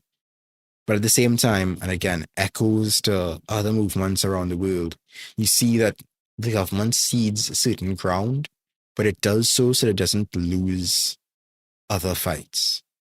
It pretends to lose certain battles so that it can win the war, right? Because in conceding to more reformist demands of the movement, it allowed them to marginalize and to disempower the movement's more radical demands. And it allowed them to, put forward this PR face of doing a good thing for the Maori community while not actually challenging the underlying social relations of racist and capitalist society. Basically, the state's adoption of ethnic rhetoric and co-optation of Maori elites into state institutions served to appease a decent portion of Maori protests while maintaining the status quo. Now, after the Labour government had introduced the Treaty of Waitangi Amendment Act, which expanded the powers of the Waitangi Tribunal in 1985, the Waitangi Tribunal actually had very little power when it came to enforcing its recommendations. So it would hear out these cases of land theft. It would hear out, these Maori individuals or groups who had invested a lot of time and energy and resources into their land claim cases. The tribunal would find them correct. It's like, oh yeah, they did steal from you. You probably should get that land back. But the only thing is, we can't really help you. The tribunal, which was set up to help with these cases, didn't actually have the power to enforce its recommendations, to actually enforce the settlements it came to. It was toothless. So it really ended up being a waste of energy. And at the same time, the Labour government was doing some economic restructuring to reduce government expenditure and implement an economic plan to restore profitability, which included measures like deregulation, privatization, dismantling of the welfare state. Again, echoes. This is neoliberalism 101. Thatcher, Reagan, all of them. Because the claims that were made to the Waitangi Tribunal and the recommendations made by the tribunal posed obstacles to that sale of state-owned enterprises and that further restructuring the economy towards more neoliberal ends, there was a growing sense within the government that this was, quote-unquote, special treatment for Maori, and the political costs associated with the tribunal was just causing too much headache for the government. And so by 1989, just 4 years after they introduced that act, under the immense pressure of, these Maori people getting in the way of their ability to neoliberalize, the Labour government ended up downplaying the significance of its treaty policy. And while that's going on, the government is co-opting key individuals in the Maori protest movement through various negotiations and consultations. More and more of this quote-unquote Maori elite was being brought into the fold of the state, gaining privileged positions and wealth, and so they became insulated from the grassroots Maori struggle. The following government, not the Labour government, but the national government, also sought to restore, profitable investment in the New Zealand economy and to address some of the uncertainty created by the treaty claims. And so they went to the Maori elite, did their little negotiations, and they decided to settle certain claims to the fisheries around New Zealand. And that became known as the Sea Lords deal, which caused a lot of headache and anger and division within the Maori community because of the lack of transparency and democracy in these negotiations. The deal was made between the New Zealand government and a group of Maori corporate entities known as the Sea Lord Group in 1992. And under this agreement, the Sea Lord Group, which was said to represent Maori interests, acquired a 50% stake in Sea Lord, which is a major seafood company in New Zealand. The other 50% remained with the Japanese fishing company, Nisui. And so the deal was seen as a resolution, like, yay, we pat ourselves in the back. The Maori were making these claims over fishery resources. So we met up with some Maori businessmen and gave them a 50% stake in Sealord. Problem solved, right? Now, they will get some commercial benefits from the fishing industry, but no more than 50% though. Of course, as a result, a lot of Maori were arguing that, no, this is not adequately address our grievances. The settlement is not sufficient. And on top of that, why are you going to making these backrooms deals and not consulting the community as a whole? The positions or the opinions of one does not represent all of us. And it's actually kind of similar to what was happening during the initial stages of the land theft that was taking place during New Zealand's colonization. Because when I mentioned in the first part that some of the land was sold legitimately, what I mean by that is certain Maori individuals saw an opportunity to profit by screwing over everybody else in their community. So they would claim, oh yeah, this is my land, completely disregarding the fact that this is communal land and it has been for generations. This is my land. So I will sell it to you. You give me the money. And so I, profit and everybody else had a suck. So you kind of seen that mirrored in this 90s context. And then at this time, with the divisions in the Maori community over the decisions made by these Maori elites, there were even further divisions strained by some negotiations that were also taking place for the government's $1 billion fiscal envelope, which was an attempt to evoke a full and final settlement of all remaining Treaty of Waitangi claims. Basically, the government was saying, here, have some money, get out of the way, shut up, that's it. So-called reparations, right? And so there was another upsurge of Maori protests, and more and more people were frustrated, and there was greater desperation because there was really a lack of options for resolving the grievances that they were dealing with. Some of the protests were continuing the struggle of the land rights movements in the 1970s, but others were challenging the decision-making power of the iwi bodies. The iwi bodies, by the way, are the largest representative bodies of Maori in Aotearoa. They're like mega tribes. And so there was an increasing frustration among some Maori of, these representative bodies' inability to accurately represent them. And another key component to this division was the fact that the more middle-class elements, middle-class professional elements of the Maori population were enjoying an expansion in opportunities and were growing in wealth and prestige, but they were leaving behind the working-class Maori population, which was still struggling the same way they had been for decades. The policies of both the Labour government and the national government disproportionately impacted working-class Maori communities, and the movement that was supposed to represent them had lost sight of them and their interests. There was a lack of inter-movement solidarity, of pushing for fundamental social change instead of these individual changes. And there was a sense of crumbling internal cohesion. Some Maori activists, such as Te Ahu, who, like I said in my first part, I drew primarily from their work when researching this particular history. And they were very critical of that historical period, and particularly of the personalization of the conflict for liberation. And so their position was that by focusing on individual relationships and prejudices, rather than challenging the systemic structures perpetuating oppression, it left the struggle to be fought on this individual level while the larger system was left unaddressed.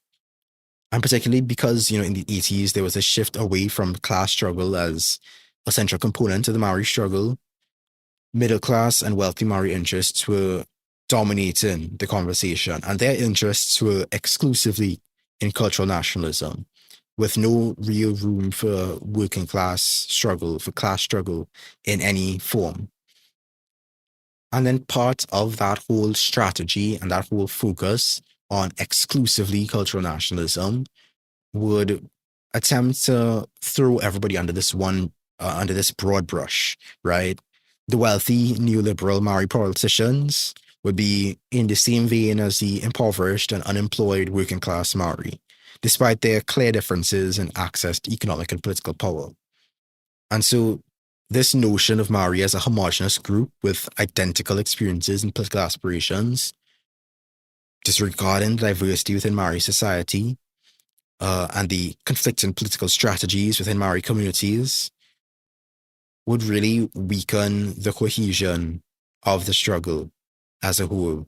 And I don't know how else to say this, except there needs to be a recognition of racial struggle, of gender struggle, of class struggle, of struggles for ability and disability justice, like intersectionality. It's really so simple. Cultural nationalism has its place, but it's very insufficient and very easily co-optable. That's why the New African anarchist Ashanti Alston says that we must go beyond nationalism, even if we don't go without it. That's why I've made a whole video on the subject of nationalism, or more specifically, national liberation for oppressed groups. You see, it's a tool that oppressed people can use in their struggle, but it's not enough. And focusing too much on it leaves a lot of exploitable gaps in one's analysis. It's a tool, it's not an end in itself. It does little to change material realities. Te Ahu in their piece had said that while, and I'm quoting here, while culture and identity remain absolutely essential to Maori social well-being, it does not automatically follow that cultural identity alone should provide the organizational basis for the fight against racism and Maori disadvantage. Because identities are blurred and multiple, any fight against Maori oppression must be based upon building the strongest possible liberation movement by uniting different oppressed groups into a common struggle. This is essential because true liberation for Maori will not occur without a fundamental transformation of capitalist society and the creation of a classless society in which there is real women's liberation, gay and lesbian liberation, and freedom from racism. End quote. Historical evidence has shown that the political movements based solely on the identity of the participant can be very diverse, let's just say, on the political spectrum. There are reactionary and there are revolutionary segments of pretty much every national liberation movement, from Black Power to Free Palestine. Because when the focus is on cultural or national liberation, there is a lot of room to adopt a variety of approaches and a variety of political aims. There's also a lot of room for middle-class interests to dominate, as they have a lot more time and resources to contribute and take over the rhetoric and the messaging of the causes. Another example of that can be seen in the feminist movement, which in a lot of ways diverged from the struggle of working class women towards the more niche interests of, the girl bosses who were facing genuine hurdles in their climb up the corporate ladder. But in focusing on those instances, there was a loss of the needs of working class women and the precarious position that women as a whole are still in. Maori political activism has always been diverse. There's a wide range of strategies, campaigns, and participants. It is not a unified movement, but is a heterogeneous force with both radical and conservative elements, each pursuing different methods to achieve their objectives. There's no unanimous agreement on the vision of Tino Rangatiratanga, which is the Maori term for Maori self-determination. Tino Rangatiratanga can be associated with Maori capitalism, electoral power, cultural nationalism, or revolutionary activity. In the past, some activists had believed that fundamental transformation of the system was necessary for liberation, and so they rejected reformism. But the landscape has changed. While some still advocate for constitutional changes in electoral politics to address systemic issues, some influential tribal executives and corporate warriors have even gone as far as to argue that Maori can only achieve true self-determination and liberation through unrestricted free market capitalism. The objectives that Tino Rangatiratanga promoted by different groups are contradictory. because there is no homogeneity in the Maori struggle.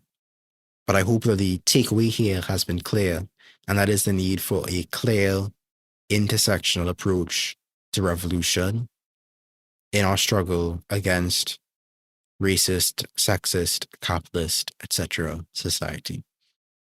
The Maori movement is still ongoing, and though the focus of these two parts has been primarily on the current, or rather, has been primarily on the struggle of the 60s, 70s, 80s, and early 90s, Maori liberation has not been found. Tino Rangatiratanga has not been achieved, and there's still a long way to go. That's it from me. Again, I'm Andrew from the YouTube channel Andrewism. You can find me there, and you could support on patreon.com/SayingTrue. This has been It Could Happen Here.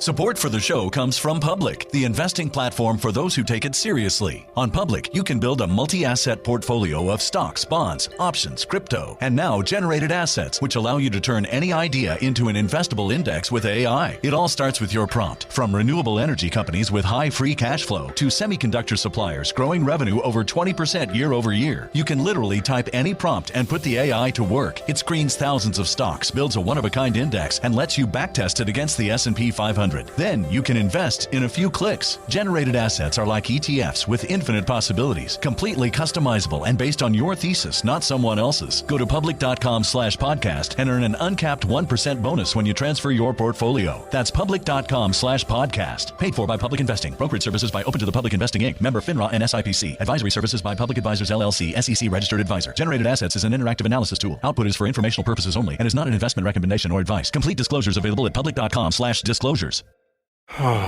Sink into affordable luxury. Anabe is the only machine washable sofa inside and out. With stain-resistant slip covers and a cloud-like frame duvet, everything goes right in the wash. Plus, the modular design lets you change the look of your space anytime. Visit WashableSofas.com to upgrade your home. Shop up to 60% off site-wide, with sofas starting at just $699 and a 30-day money-back guarantee. Shop now at WashableSofas.com. Offers are subject to change, and certain restrictions may apply. Let's talk about modern home shopping. It's sort of become a fun side hobby, right? Scrolling listings at night, dreaming about kitchens you've never seen, or backyards you haven't even stepped foot in, all from the comfort of pretty much anywhere. Redfin knows a lot of people like you want to own, but are stuck in this browsing mode loop. That's where Redfin flips the script. With listings that update within minutes and tours you can book right from the Redfin app, you can see your dream home the moment it appears. Now, liking a listing is easy, but actually landing it, that's where Redfin comes in. Redfin has over 2,200 agents with local expertise. And Redfin agents close twice as many deals as other agents. That means they want to help you win, not just window shop. Redfin is built to help you go from just looking to wait, this could actually be home. So become the newest neighbor on the block. Visit redfin.com to start finding and start owning. That's redfin.com.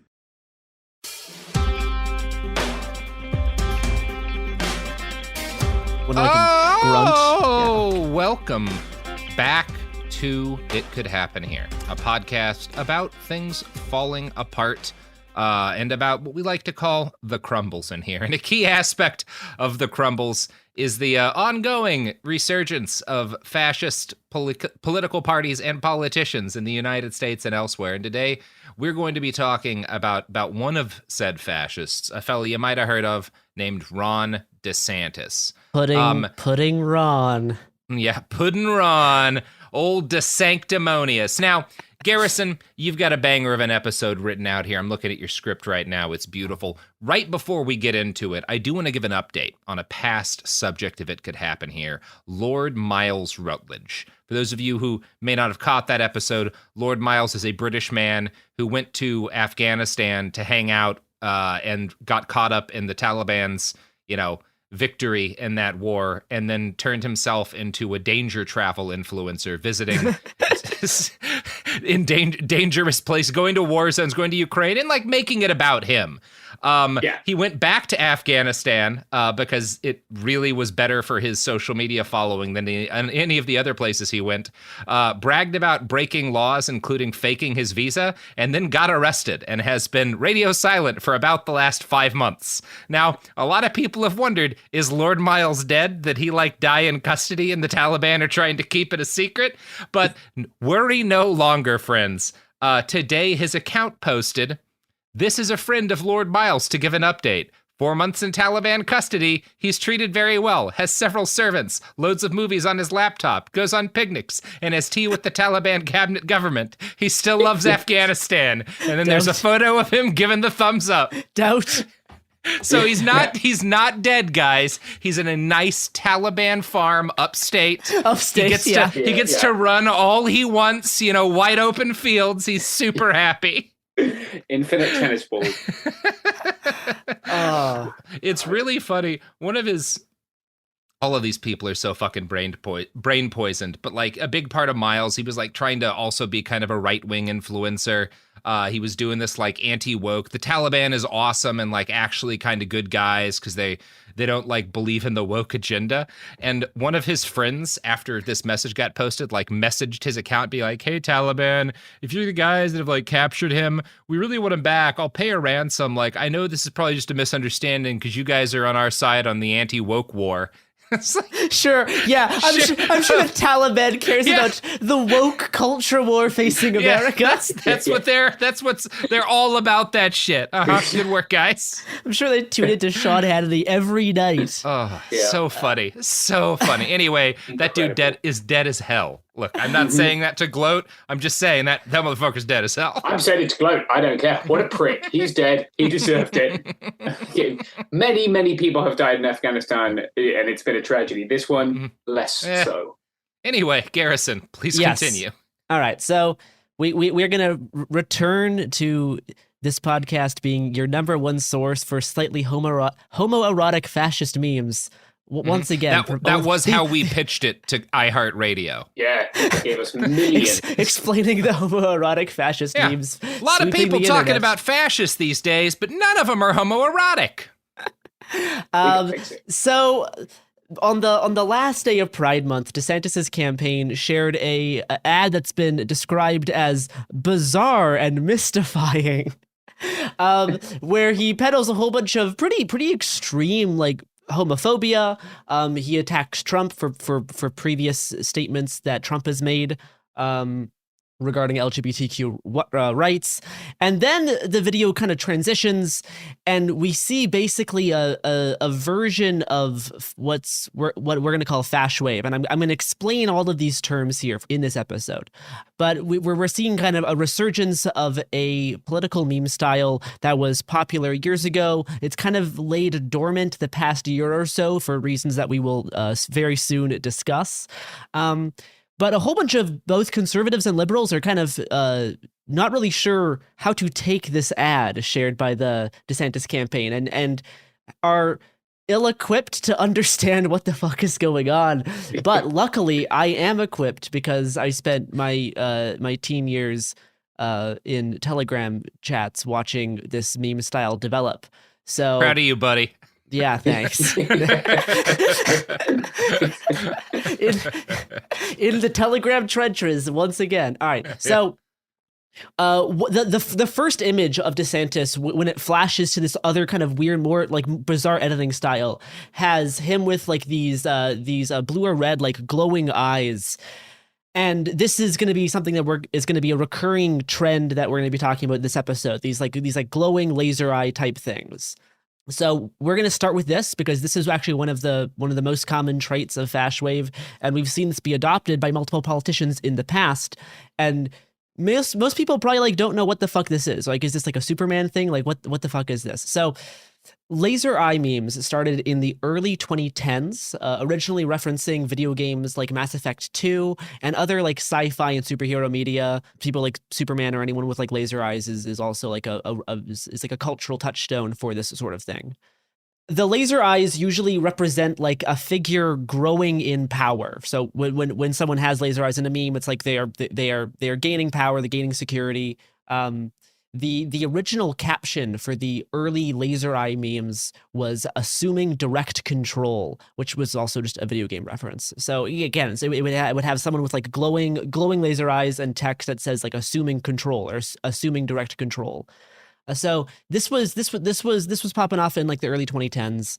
Around the same time, synthwave and vaporwave were gaining traction as both like nostalgic musical microgenres and a mimetic visual style, featuring neon, glitchy, kind of 80s retro computer aesthetics mixed with traditional Greco-Roman sculpture for a variety of reasons, which we'll touch on. But vaporwave had influences from video games, cyberpunk, anime, and it was relatively popular as a microgenre in like the 20-teens. And throughout the 20-teens, both the laser eye memes were steadily growing in popularity on places like Reddit and 4chan, alongside the rise of vaporwave and its kind of surrealist, nostalgia-laden aesthetics focused on highlighting the comfort and unfulfilled promises of the internet of yesteryear.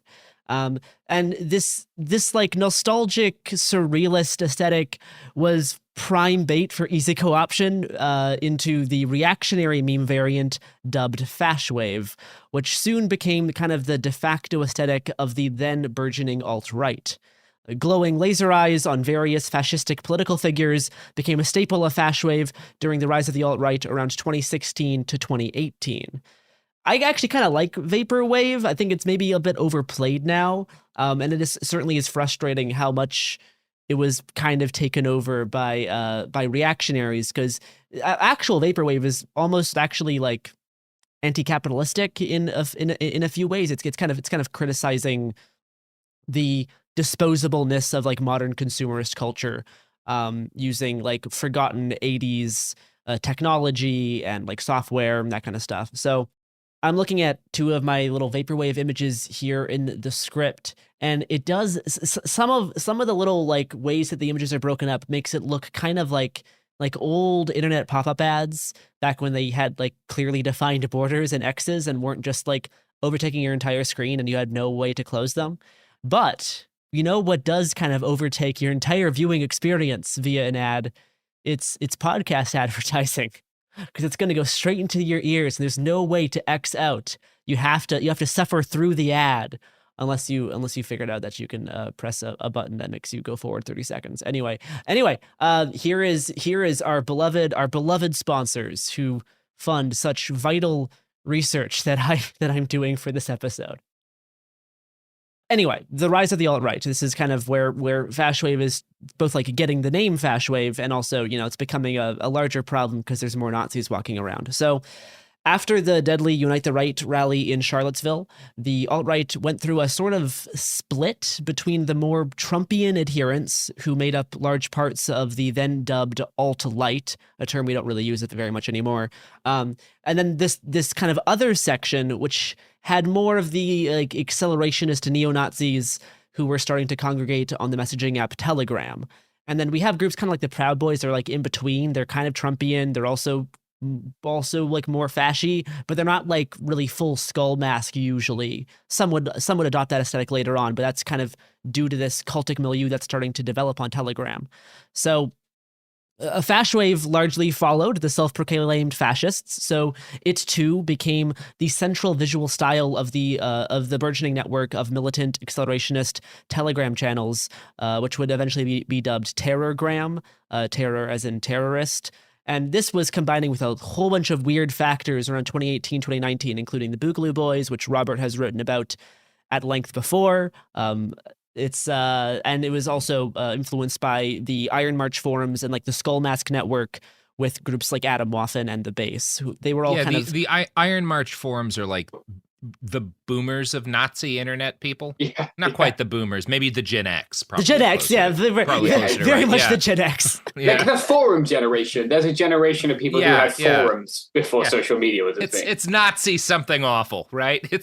We're not quite into the Chans yet. Yeah, and after Iron March kind of collapsed, a whole bunch of these weird accelerationists were starting to all congregate on Telegram. And this is where we see kind of Fashwave develop into a much more overt, apocalyptic, and a doomer focus. The hauntology-inspired nostalgic reflections on the false promises of techno-capitalism that were already present in Vaporwave were ripe ground for the addition of like return to tradition style reactionary fascism. Do you want to explain hauntology if people aren't familiar?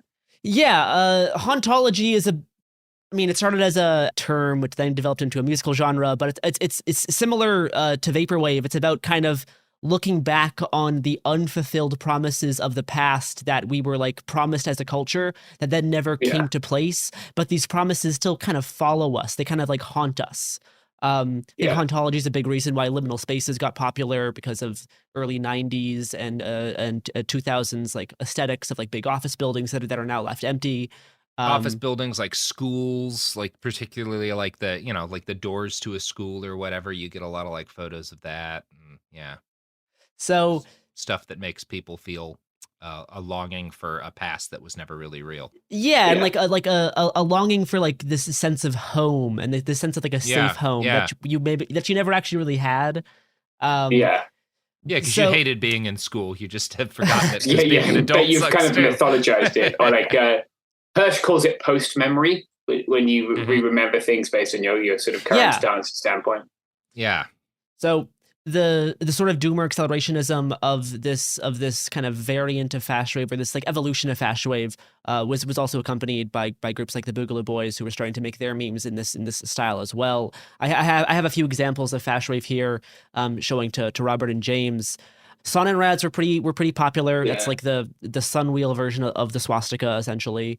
But a lot of these are like, remember tradition, embrace your race, with like Nazi figures in like this monochrome style, over like scan lines, like you would see on like an old like arcade video game that has like a horizon.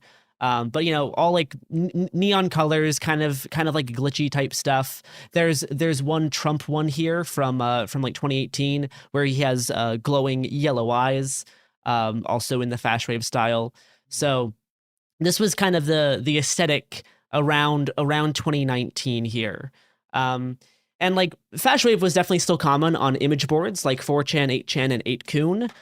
But the ever-present kind of Hitler particles and poor web design on those sites drove away most of the mega conservatives who might try to stumble on to 4chan or to 8chan to like watch QAnon stuff. It was just the site was too hostile to them. And then circa like 2020, among waves of Twitter and Facebook suspensions, Trump supporters and high-profile far-right figures started congregating on other platforms. A few Twitter clones popped off, like Parler and eventually Trump's own Truth Social, but a number of mega conservatives also ended up on Telegram, in part due to Telegram's largely hands-off approach to moderation. So around this 2020 and like just post-2020 time period is when Telegram began functioning as the far-right's very own cultic milieu, a sort of like shared online space where various memes, ideologies, conspiracy theories, and propaganda could all intermingle with each other and spread. Now, part of this is how Telegram operates as a platform. I'm going to quote from an article about Telegram and the cultic milieu from Logically. Quote, Telegram offers features that straddle the line in between social media and messaging app. Users can create channels, which function as one-way message channels that allow someone to send a feed of messages available to all of their subscribers. Public channels and group chats are searchable by name, allowing anyone to subscribe to a public channel or join a public group. Channels and groups are uniquely connected on Telegram. When a message is forwarded from a public channel into another channel or group, it links back to the original group, creating a chain in between different channels and groups. Another common feature is for users to advertise for channels and groups in other channels and groups, with some users creating directories of these channels and these big group chats that have extremist content, unquote. So this kind of interconnected nature that allows this chain link of being able to forward a message, like you have a Telegram channel with like 3,000 people in it and you post Fashwave memes. You can make some Fashwave memes in the style of like Trump, And then you can forward this message to a Trump channel that has 45,000 members in it. They see this meme, they might like it, they click the meme, it sends them back into your 3,000 person channel. So now they're getting exposed to all of the other weird shit you have going on. So it became a really easy way to kind of make a rabbit hole and like a pipeline for people to get exposed to new aesthetics, new ideologies, and especially conspiracy theories. I think we should have an ad break now, and we will return to talk about the increased Trumpian focus on Fashwave that happened as a result of this kind of Telegram cross-proliferation. That's right, everybody. We're going to break for ads from our sponsors, who also sponsor Lord Miles Rutledge. So, let's hear it up for these ads from the Taliban. We're back, and I don't know about you guys, but Taliban's making a lot of sense these days to me. Good picnics, really good. Yeah. Good guys to go on a picnic with. I like their war on wokeness. Yeah. Speaking of a war on wokeness. That leads us right back to old Ron. Old meatball Ron. To understand what the fuck is going on in that Ron DeSantis video, this is probably one of the most important little tidbits of knowledge that some people may be overlooking, is this brief fever dream known as Dark MAGA. Oh God. Yeah, it gets worse. No, I know. I'm just glad. Yeah, I'm glad this one didn't work out the way they'd hoped. No, it didn't. It did not work out. So the opposite of the way they hoped. Yeah. So because of this kind of Telegram cross-proliferation, the far-right's mimetic aesthetic went through a sort of coagulation after 2020, which eventually resulted in the upsetting, albeit short-lived, Dark MAGA, also known as Ultra MAGA, both of which are horrible names. Yeah. Yeah. I remember Ultra MAGA being big and like people putting their Twitter handles along with like an eagle and a flag. Yeah. So the Dark MAGA trend started around a year after the January 6th Capitol attack and steadily grew in popularity for the next few months during the lead up to the 2022 midterm elections. After 2 years of right-wing influencers and politicians operating in Telegram's cultic milieu, the influence of militant accelerationist propaganda is immediately apparent in this new stylistic iteration, which is basically downstream from Fashwave. Dark MAGA promoted a form of dystopian-inspired overt authoritarianism, with the assumed direct control laser eyes front and center, and for emphasizing militaristic domestic connotations. Dimly lit images were usually edited in red or blue monochrome. Dramatic images of Trump are fairly prominent, as is the presence of weapons and the occasional Nazi symbol. I have 2 examples of Fashwave here for the gallery. James, what do you think of this? Of these 2 pictures. First of all, they look like somebody used like MS Paint. Like it's kind of that. Yeah. That's the tier of work we're looking at here. None of these are well edited. No, they're not. Like 90s horror. It is. It is. One of them, the one on the left, he looks like it's like he like looks a like he's in almost. like the 8th movie in like a Jason or Freddy type series, right? Yes. Where it's like straight to DVD. Like they're moving that shit right into the red box, and they just paid a guy $45 to mock up a cover. Like absolutely. It is a Tubi direct to digital remake. He's like, it looks like it's like being developed in a dark room. It's like red on black. It's like all red and black. His eyes are glowing blue. He has a musket. It appears to be like a Springfield long rifle or something like that. I couldn't tell you the exact type, but that does. I am now thinking about like. So if you've ever loaded black powder, you tend to like have, like a wrapped, cartridge that's got the ball and the powder, and you rip it in half in your mouth and you pour the powder and then you like spit Anyway, Trump is such a germaphobe. I just desperately want to see him try to like manage a black powder rifle. I would really deeply enjoy that. It's as good as Tucker Carlson shooting the select fire rifle was a very funny moment in guys who pretend to like guns. Yeah. So and then the other more horror-inspired one has text at the bottom that says, "It's time to just kill them," with Trump, and red laser eyes. I I was upset to find out that the original person, like the original like Nazi who coined the term dark mega, which kind of started this trend, followed me on Twitter, which wasn't great. Oh no. Magic. Yeah. So that was a fun thing I discovered over the course of researching this episode. So one pro-Trump neo-Nazi described Dark Mega as such, quote, "Dark Mega is the aesthetic demand that Trump embrace a harder and more focused approach in the role only he can fill. He was too kind-hearted, too forgiving. Dark Mega demands he learn from his mistakes." Another Dark Mega proponent just described the intentionality behind the movement of being, quote, "If you want to win, if you don't want to repeat the past, you have to get mean. You have to almost embrace the villain role that they're bringing you with." So that's fun. But like Dark Mega's ambitions were to be more than just a meme, but instead kind of be the first real attempt at a coherent post-alt-right aesthetic that was being pushed by mainstream political actors.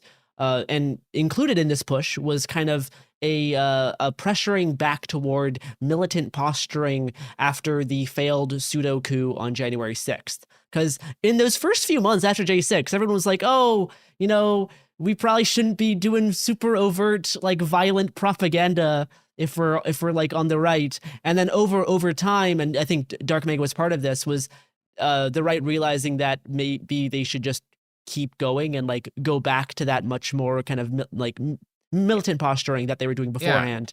I have a few other dark mega images here. One with Trump in a skull mask and pit vipers holding a Bible in front of a Sonnenbrand. Pit vipers are a type of like ski sunglasses that have a very distinctive look. There's nothing wrong with them. The company is actually anti-Nazi. Yeah. Whenever people post their pit vipers pictures, they will like donate the price of that pair of pit vipers to, you know, the ADL or something. But they've become a signifier for Nazis for reasons that we probably don't need to explain at length today. But you can read an article by me and Robert and Bellingcat about White Boy Summer if you want to. If you really need that right now. If you really want to hear more about pit vipers. We can explain this shit at length, bro. and then I have these two other images of Trump in front of these American flags, and one of them's edited in a glitchy style with him holding a it looks like some type of like machine gun or something. Is it a Tommy gun? Tommy gun, It might be a Tommy. I can't really tell. It's too small to see. Oh, no. That's got to be some sort of like either AR or 9mm carbine with a suppressor on it is what it looks like, at least to me. Yeah. I think it's generic. He's got a... Yeah. It's kind of Wolfenstein style almost, that one. Yeah, all of these guys are obsessed with Wolfenstein, yes. Oh, yeah. Very good, James. You figured it out. There's a longer conversation to be had about, because Wolfenstein, the most recent game, not a pro-Nazi game. No, they're all also anti-Nazi. But because it's a game where like the Nazis won the war and you're like fighting them, yada yada yada. Because they're trying to do like future Nazi troopers, and it's like a video game where you want to make the bad guys look cool. Same thing as like making the demons look cool in Doom, and that. You know, it's like it's kind of hard for Nazis to not like that. very selectively edited clips of Wolfenstein cutscenes and music appears in Fashwave propaganda fairly often. It appears in Schizowave propaganda, which is kind of another downstream iteration of Fashwave, which I am not going to cover on this episode. And I guess the one other meme style we have here is red and dark blue monochrome with Trump with these blue laser eyes. And this is kind of this is like the main Dark Mega aesthetic here is this one that's just like red with like a dark blue as like the accent, and then these little laser eye things. So Dark Mega had the goal of serving as both a rebrand and an attempt to reunify the various disparate factions of the online right into using attention-grabbing authoritarian propaganda to push Trump and his supporters even further into the extreme, while holding on the legitimacy that is lacking in the contemporary sketchiness of like the Proud Boy groups or like Patriot Front. Which especially after J6, the Proud Boys' legitimacy took a big hit, and all of these fucking Dark Mega guys think that Patriot Front's like a Fed op. So it's a way to kind of like push a new version of the alt-right that still relies on the legitimacy of Trump. To quote the Institute for Strategic Dialogue, quote, "The secondary aim of Dark MAGA is to launder more extreme narratives and aesthetics into the mainstream Trumpist movement and attempt to introduce mainstream conservatives to more extreme parts of the right through melding Trump memes with these different aesthetics." So, like we kind of mentioned before, the previous attempt at this was the white boy summer trend from 2021, which I and Robert have already wrote about before. And white boy summer was influenced by very similar kind of fast wave Telegram aesthetics, but it was only really successful in leaking through to one or two Republican politicians, namely Paul Gosar. Paul Gosar, you can look him up if you want. He's one of the Republicans who had a degree of mainstream legitimacy and was also super tight with like just straight up, we want to set off bombs places, Nazis. Yeah. But Dark MAGA, on the other hand, was picked up by a large handful of conservative politicians, as well as like the usual suspects made up of right-wing influencers and content creators. Among the Dark MAGA proponents were Republican candidates like Tim Swain, former strategist, now Blaze TV employee Logan Hall, Andrew McCarthy, far-right propagandist Jack Sobiek, now former Congressman Madison Cawthorn, and former White House lawyer Andrew Closter, and was even boosted by the father of accelerationism, Nick Land, was a brief Dark MAGA proponent himself. Famously, Marjorie Taylor Greene joined in on the action in May of 2022 under the hashtag #UltraMega, but with the same like red monochrome images with the big glowing eyes. Probably the most upsetting bit of Dark MAGA lore was a post that Madison Cawthorn wrote on Instagram. He had this post full of like, here's the list of America First conservatives. Look how small the list actually is of people who are truly America First. And attached to this little image of this list, he wrote an extremely unhinged Dark MAGA post. This was also in May of 2022. Quote, "The time for genteel politics as usual has come to an end. It's time for the rise of the new right. It's time for Dark MAGA to truly take command. We have an enemy to defeat, but we will never be able to defeat them until we defeat the cowardly and weak members of our own party. Their days are numbered. We are coming," unquote. So this rhetoric did not secure Madison Cawthorn continued employment in the House of Representatives. Yeah, turns out most people in national politics are not entirely Telegram brained. Like, have not just had their skulls melted by that shit. So yeah. To quote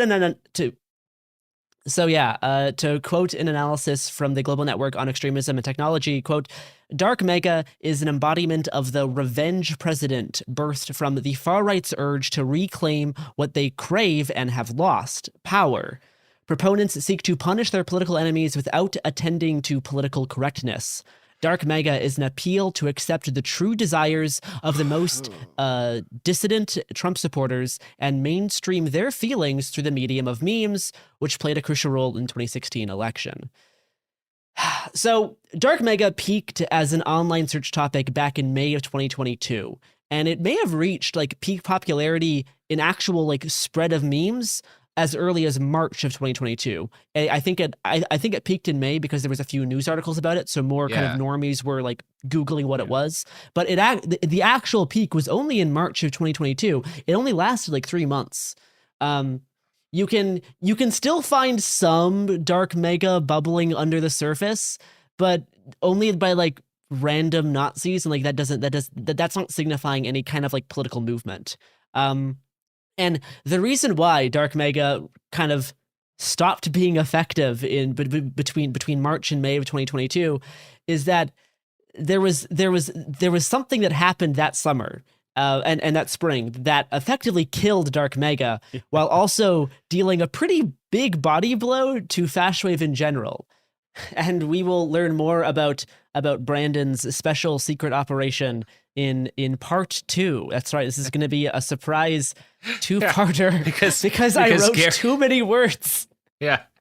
Yeah, because this took an hour and a half to record of dense information. So now it's 2 days. You guys get to enjoy this for 2 days.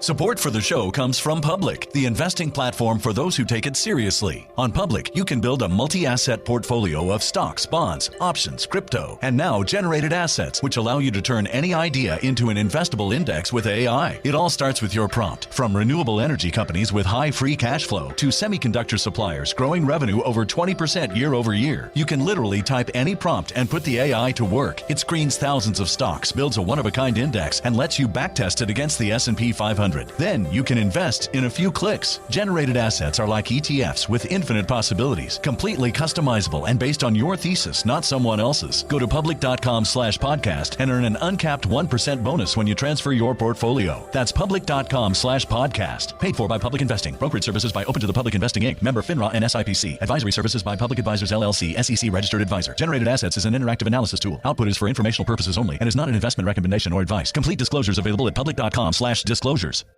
Tired of spills and stains on your sofa? Wash away your worries with Anabei. Anabei is the only designer sofa that's machine washable inside and out, starting at just $699. Plus, Anabei sofas are pet-friendly, stain-resistant, and feature changeable slip covers and modular pieces. Get up to 60% off site-wide with a 30-day money-back guarantee. Visit WashableSofas.com to get yours now. That's WashableSofas.com. Offers are subject to change, and certain restrictions may apply. Let's talk about modern home shopping. It's sort of become a fun side hobby, right? Scrolling listings at night, dreaming about kitchens you've never seen, or backyards you haven't even stepped foot in, all from the comfort of pretty much anywhere. Redfin knows a lot of people like you want to own, but are stuck in this browsing mode loop. That's where Redfin flips the script. With listings that update within minutes and tours you can book right from the Redfin app, you can see your dream home the moment it appears. Now, liking a listing is easy, but actually landing it, that's where Redfin comes in. Redfin has over 2,200 agents with local expertise. And Redfin agents close twice as many deals as other agents. That means they want to help you win, not just window shop. Redfin is built to help you go from just looking to wait, this could actually be home. So become the newest neighbor on the block. Visit redfin.com to start finding and start owning. That's redfin.com.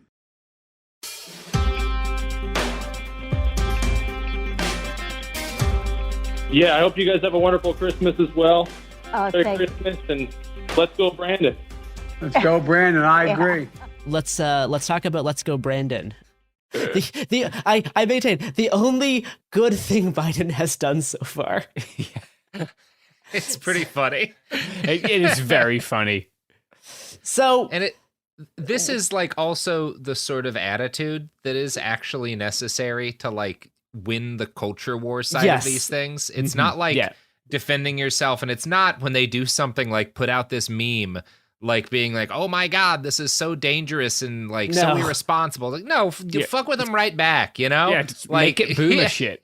Put some glowing eyes on Joe Biden and make it look like he plans to shoot somebody, you know? It's funny. So let's talk about the rise of Dark Brandon. And also the other thing that they're kind of deterring and reposting with here is like taking the what is it? Taking the fucking Brandon memes and shit. Let's go Brandon meme. Yeah. Let's go Brandon and going being like, all right, yeah, fuck it. Call him Brandon. Like, doesn't hurt us. Like, yeah, we'll be Brandon. Well, Biden did that himself when someone asked him about it. He didn't know what it meant. And he was like, yeah, let's go, Brandon. I actually already have that clip inserted above this conversation, James. So love it. Good job. Love good it. job. We're on the same page. Which is disturbing given the content. So Dark Brandon combines two different pro-Trump memes while trying to subvert them both. Pretty successfully, I would say. Yeah. I'm assuming everyone listening to this is familiar with the fuck Joe Biden, let's go Brandon kind of evolution. Yeah. So I'm just going to skip right past that because the other half of Dark Brandon I think is a little bit more interesting. So Dark Brandon began with chronically online leftists doing a satirical riff on Dark Mega, replacing the figure of Trump with an alter ego of Biden, and having this like mirror universe president appear as some kind of like neoliberal socialist demagogue. Because when you replace the fascist figure with some largely ineffectual liberal, given like militaristic and socialist or anti-fascist catchphrases, but like otherwise leave the rest of the authoritarian aesthetic stylings of fascism, the result is pretty funny. Because it's Joe Biden. Yeah. So again, I think I've read a lot of stuff on this. I mean, there's like two like academic reports on Dark Brandon. Some people believe that Dark Brandon started as like a right-wing meme. They are mistaken. They are misreading irony poisoned leftists as being like alt-right memesters. Common mistake. But also because you wouldn't want to be stuck in a car with any of them, right? No.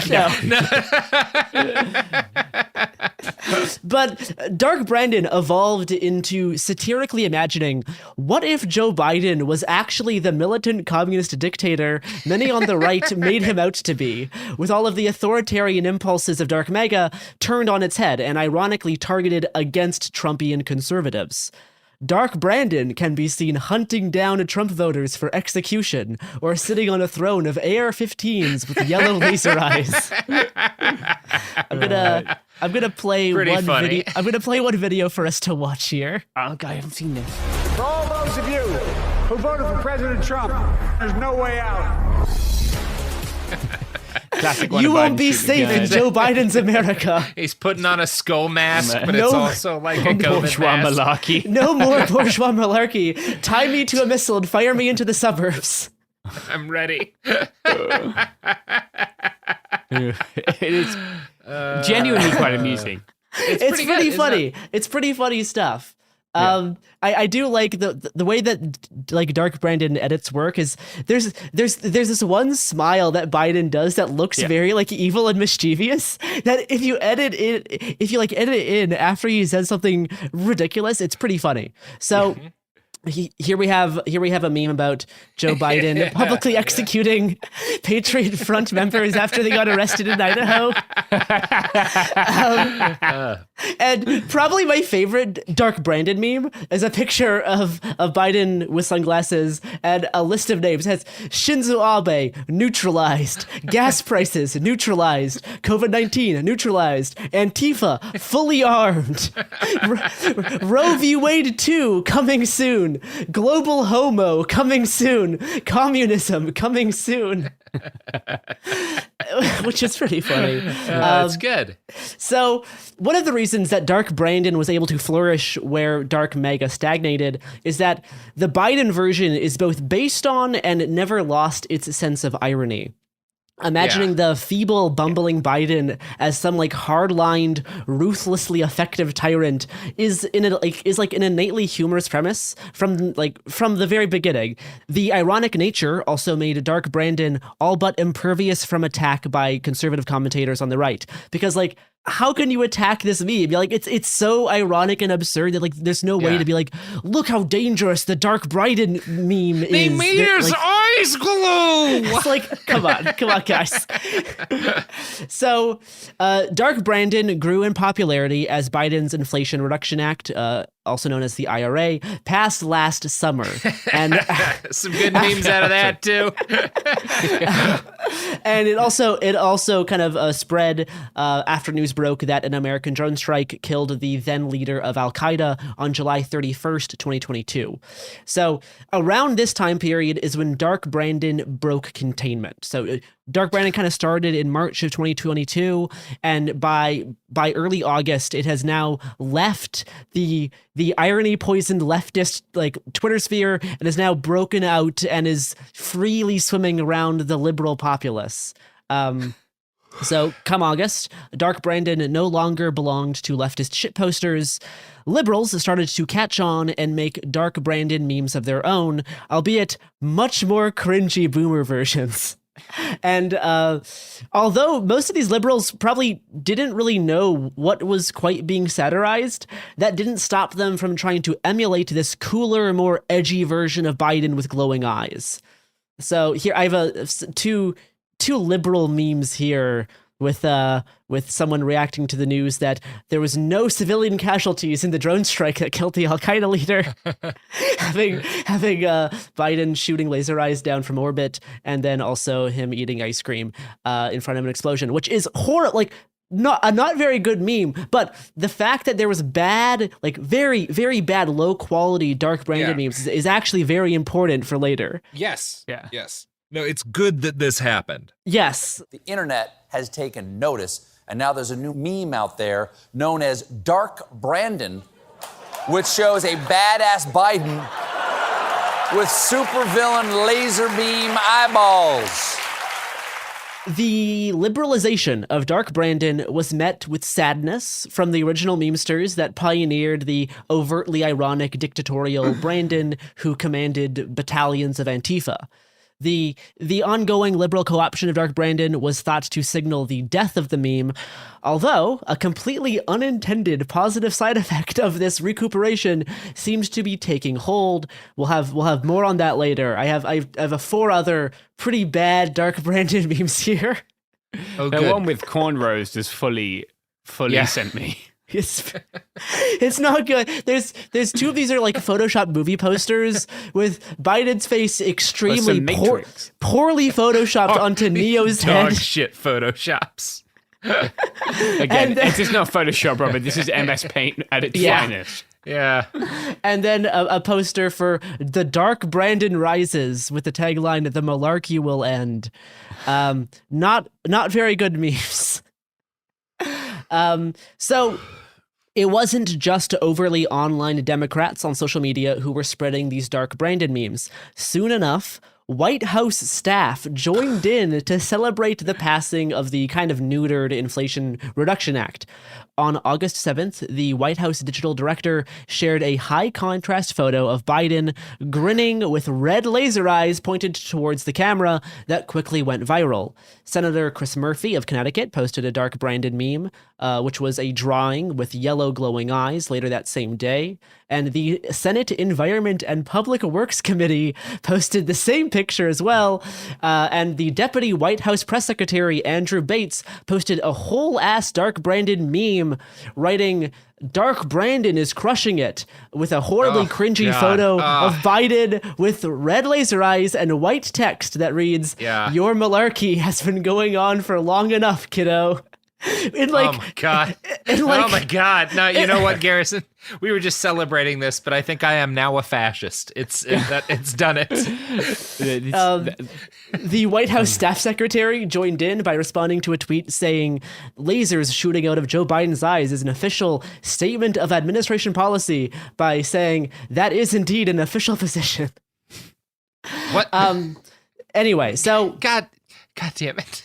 Many people, myself included, suspected that Dark Brandon would suffer through kind of a regular meme cycle and die off pretty soon once it hit this like peak popularity. But somehow, Brandon showed a surprising amount of resiliency, partially due to liberals being a few months behind, and there being really nothing else for liberals to meme about, because this was like one of this time in Biden's presidency was the first time the Democrats actually felt like they had something to celebrate. And having this kind of overly outrageous kind of joking meme was like the first bit of like agitprop that liberals have like done since Trump went out of office. And it's also like the first effective agitprop they've ever done, period. Now, Dark Brandon showed one other surprising trait very soon: the ability to influence actual Joe Biden. On September 1st, Biden gave a prime-time, bombastic speech addressed to the nation and spoke about the threats to American democracy from extremist MAGA forces. Joe Biden stood outside of Independence Hall in Philadelphia, lit with high-contrast red lights and uniformed Marines on either side. Far-right politicians and influencers reacted with shock and horror, calling the speech demagogic, outrageous, and divisive, while liberals and even some leftists praised the speech for accurately addressing the threat posed by far-right actors in this country. But both of those on the right and left definitely noticed the frank, like, Brandon-ness of the entire thing, especially with this being less than a month after the White House's own Brandon posting. The red lights, the background Marines, and the impassioned and oddly well-delivered appeal to fight for the soul of the country from the Trumpian mega extremist political faction set on dismantling democracy played very well. The whole thing felt very Dark Brandon-esque, and the takeaway many people had is that they had somehow memed Dark Brandon into existence. No one fucks with my yeah, goddamn right. Do you know who else you don't want to fuck with? It's the products and services that support this vital academic level research into Dark Brandon. Truly, truly unparalleled work on the part of myself. You're welcome. Here's fucking ads. All right, we are back. Let's talk even more about Dark Brandon. I cannot believe I wrote over 3,000 words on this. All right, so like many natural predators, Dark Brandon went through a period of hibernation, laying dormant through most of the winter. That is until a huge resurgence in April of this year. This past April, Biden launched his new 2024 re-election campaign website, which not only featured a Dark Brandon error 404 page reading, "You're lost, Jack. Let's get you back on the rails," which is kind of funny, but not really funny because it's doing the whole like Biden Amtrak reference, and it's kind of funny because it's like a 404 page, so it's like it's Dark Brandon telling you to get back to the regular website because you're now on like the part of the website that doesn't exist because like Dark Brandon doesn't exist. It's not. I'm overthinking this. I'm doing way too high concept. It's like Baudrillard analysis of this. This joke is not that good. But beyond the Dark Brandon error 404 page, there is also official Dark Brandon merchandise. Biden's Dark line features dark blue monochrome images of Biden, or Brandon, staring forward with red laser eyes and a mischievous grin. The design comes on baseball hats, t-shirts, mugs, stickers, and tote bags. Product descriptions are as follows: best worn while vanquishing malarkey. Protect yourself from malarkey and the sun with this dark cap. Dark Brandon, Dark Roast. What? Dark Brandon, Dark Roast. Tea drinkers welcome. And finally, the worst one. Malarkey is totes over after we re-elect President Biden. This is like the internet equivalent, or I don't know what I feel the same way I feel in like Old Yeller when you're like, well, the dog's got rabies, you got to shoot it. Like there's no other ethical way to deal with this is like to when deal with it, but it's it hurts. It's like when someone's dad turns up to the skate park. This is what's happening here. Yeah, you've got to shoot them, otherwise they'll give everyone rabies, right? That's what you meant, James? Yeah. Okay. Yeah, so it's time for their life to end, yeah. This is also like fascinating because like the fact that Joe Biden made assume direct control laser eye dark merch before Trump did is wild. And now Trump won't really ever be able to like capitalize on this sort of thing because Biden just beat him to the punch on this, and in a way that's like not actually promoting fascism, which effectively this whole thing effectively neutralized Trump's ability to cash in on Dark Mega and the Fash Wave aesthetic, which is just a pretty shocking and like amazing trajectory for Fash Wave. The latest appearance of The latest appearance of Dark Brandon was during the White House Correspondents' Dinner this past April when Biden handed off the podium to comedian Roy Wood Jr. Roy, the podium is yours. I'm going to be fine with your jokes, but I'm not sure about Dark Brandon. The coolest thing he's ever done. The libs were so happy to have a meme. To like have a meme of their own that was going on the internet. The first time they had a meme. Yeah, they got one and they were just it's one of those things again, like a little kid having to shoot his dog. I couldn't, you can't take it away from them. They were just so happy. I do have three. I selected the only three Dark Brandon memes I like here for the very end. One is just Biden in a beard and an eye patch. It says it's over, Jack. One has Biden with a very horrifyingly edited smile with laser eyes, so saying malarkey detected. And he looks like the monster in a fucking I don't know exactly what from, but like demon teeth, like nightmare teeth. The leftists are so much better at making these memes than anyone else. And my favorite is, this is a satirical riff on this post has been fact checked by Real American Patriots Trump meme. Instead, having an image of Dark Brandon with laser eyes saying, this post was fact checked by real Dark Brandon acolytes. Mm-hmm.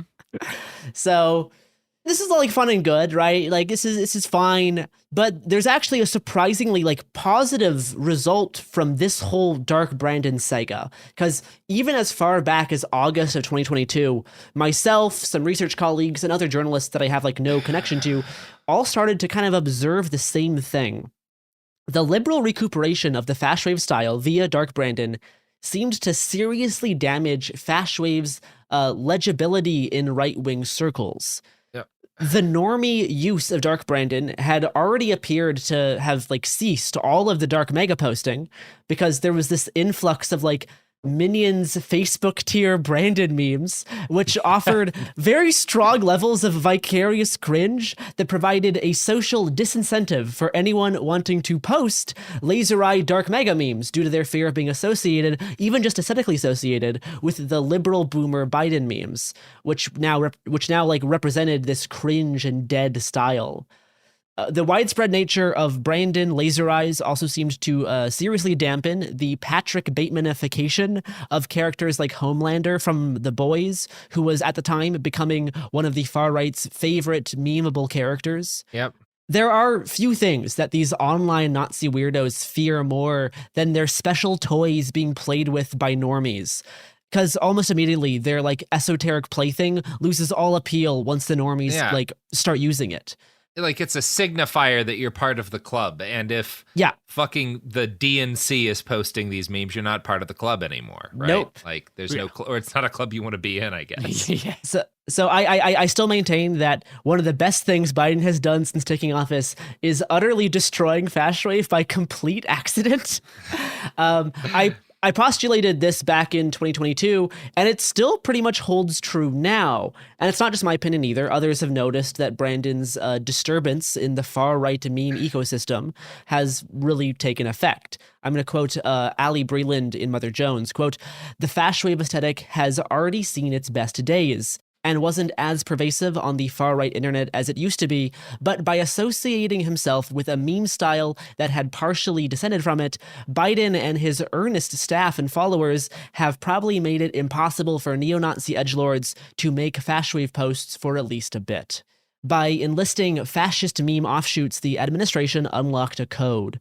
Earnest Democrats like Biden may have a hard time being cool on the internet, but they can kill hip stuff that bad people like. That is extremely powerful. They made fastwave a bit cringe." Do you know what else is a bit cringe, Robert? What's that? Breaks, Garrison. The fact that we have to have advertising on my fastwave Biden dark Garrison. Brandon episode. Garrison, the only purpose of studying or learning anything is to provide space for advertisements. That's why we do it all. That's why all human work exists. Yeah, actually, do you know, if you subscribe to the new Apple Premium, you can have no more bourgeois malarkey because there won't be any ads. So there you go. That's right. All right, we are back, and we are finally going to talk about Ron DeSantis. And his kind of fast wave misfire. So this happened about a year after Dark Brandon had taken control. So there was at least a good year's worth of buffer where fast wave was unacceptable and just not really even attempted because of how cringe it is at this point. But that did not stop the DeSantis War Room Twitter account from trying to do it, and then we will see what the right's reaction to this was. So, like I said at the beginning of this episode, On the last day of Pride Month, DeSantis' campaign shared a video on their DeSantis War Room account attacking Trump for previously held positions, seemingly in support of LGBTQ people, and statements that he said about like allowing transgender women to compete in his Miss Universe pageants and allowing Caitlyn Jenner to use the bathroom of her choice in Trump Tower. This video opens with footage of Trump at the 2016 RNC saying that he would, quote, do everything in my power to protect our LGBTQ citizens, unquote. Now, this is pretty gross that the video opens this way because, very importantly, this was just a month after the Pulse nightclub attack in DeSantis' home state of Florida, which killed 49 people. That's why Trump was saying this, is because there was just a massive massacre in the state of Florida. And the fact that DeSantis is opening up this Trump like homophobic attack ad by including this little bit is pretty gross.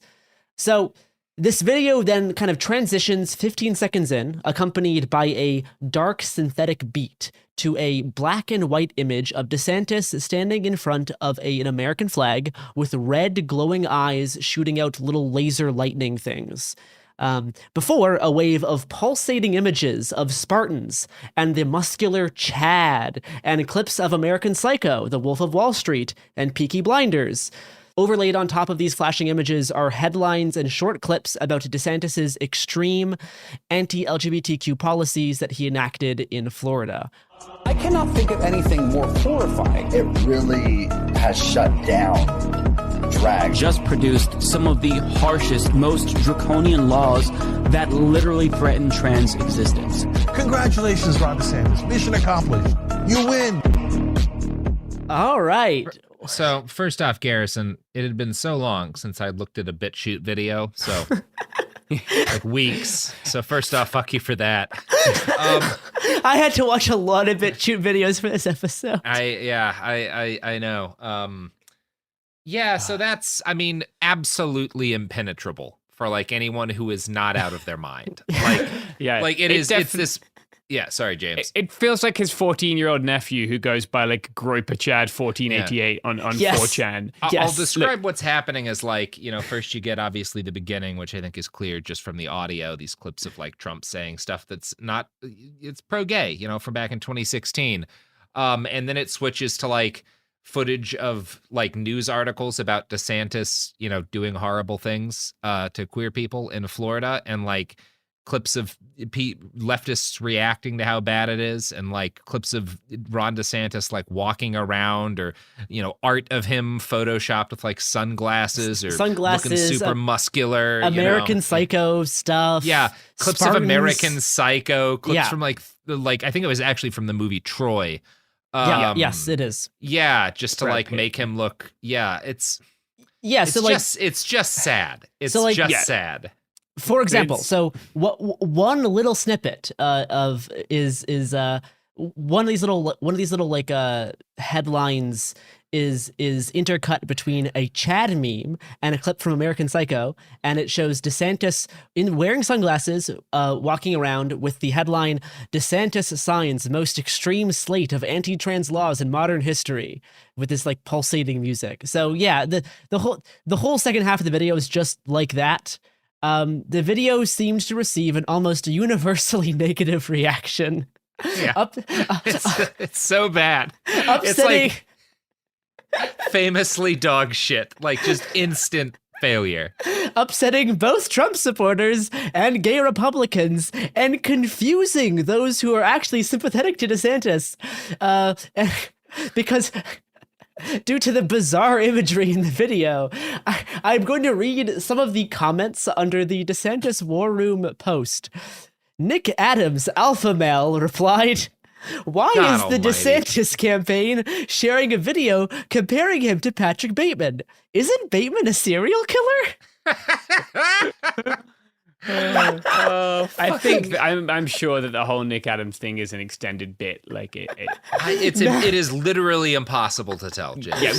Masculinity is an extended bit. Matthew Weaver says, "It is disgusting that this ad is linked apparently to the DeSantis campaign. It makes me question my support for DeSantis."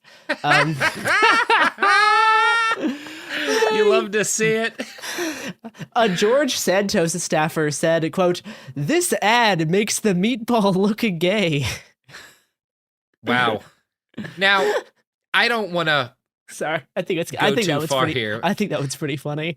But if you ever type out the sentence, "This ad makes the meatball look gay," you can't be in America anymore. You have to go somewhere else. Like, that's banishment, right? Like they used to do in the old times. Like, here's a backpack, off you go. Off you go. You're not allowed here anymore. Lisa Loves Liberty replied, what? An American First commentator with over 150,000 followers asked, "What's the message that the DeSantis team wants people to take away from this ad that associates Ron with flawed criminal individuals? Is it that Ron is a bootlegging psycho killer who commits financial crimes and has an Achilles heel? Because that's what it's saying." God, that's so funny. And finally, far-right activist, former congressional staffer, and aspiring conspiracy theory documentary film producer Daniel Bostic said, quote, "This is the gayest ad in the history of political advertising." So I don't know about that. That was roughly the responses to DeSantis posting this ad. God, all of this is extremely fun. I'm having a good time. I like this. The only figure that I found who was in support of this ad, the only slightly notable person who seemed to enjoy this ad or thought it was a good choice was Ian Miles Chung. Everyone else on the right thought this was a horrible decision. Again, if you're not a terminally online leftist like us, if you're one of like the nice sweet liberals who liked the Joe Brandon memes, the Dark Brandon memes, Ian Miles Chong is a Malaysian senior citizen who has become a far right youth influencer through a series of decisions that You don't need this to be explained, but he's one of the people that Elon Musk cares about the most in this world. You could Google a picture of Ian Miles Chong and understand everything you need to from that picture, I think. So Fox News called the DeSantis campaign's use of the ad mystifying and an unforced error. Now, I'm also going to play... that's so good! I'm also going to play a short clip from Miami, Florida's local CBS affiliate. And by the way, the video that you're just about to see has over 24 million views. I will do everything in my power to protect our LGBTQ citizens. The video then suddenly veers in a different direction, accompanied by dark images, loud music, mixed images of governor with shirtless muscular men, including actor Brad Pitt. A prominent group that represents LGBTQ conservatives also went on Twitter criticizing the video, saying Florida governor can't tell the difference between common sense gays and the radical left gays. Labeled DeSantis' positions as dangerous and politically stupid. So I think that clip's also just a good reminder of the level of specialized political analysis that you're getting by listening to this show versus what you get on local news.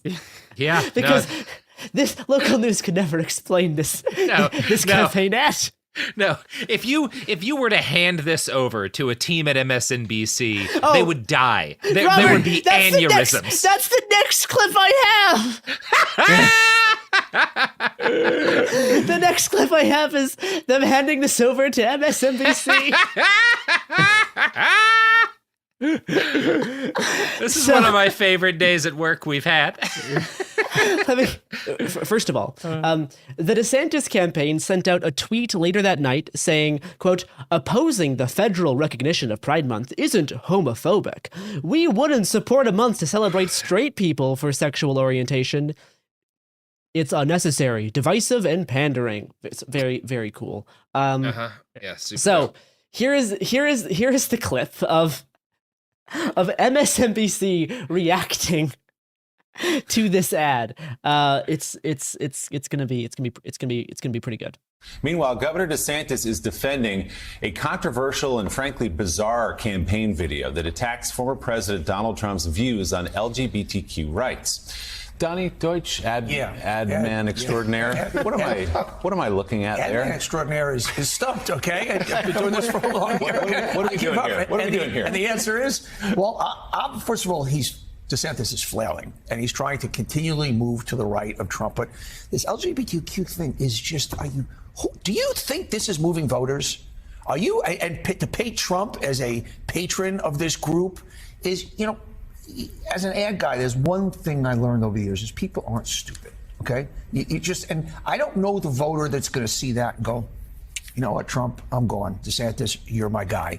And DeSantis is such a dark character. I've talked a lot about it on the show, how at the end of the day, a candidate, Trump, even though, we eviscerate him, and there is a likability if you're a Trump guy about him. He's entertaining, he's a lounge act, he's this and that. This guy is just the prince of darkness. And that is one of the darkest, most bizarre, twisted, deviant ads I've ever seen. Well, he was defending it yesterday. Bipartisan backlash to the video, by the way. Many people calling it homophobic. Governor DeSantis standing by the ad, calling it fair game.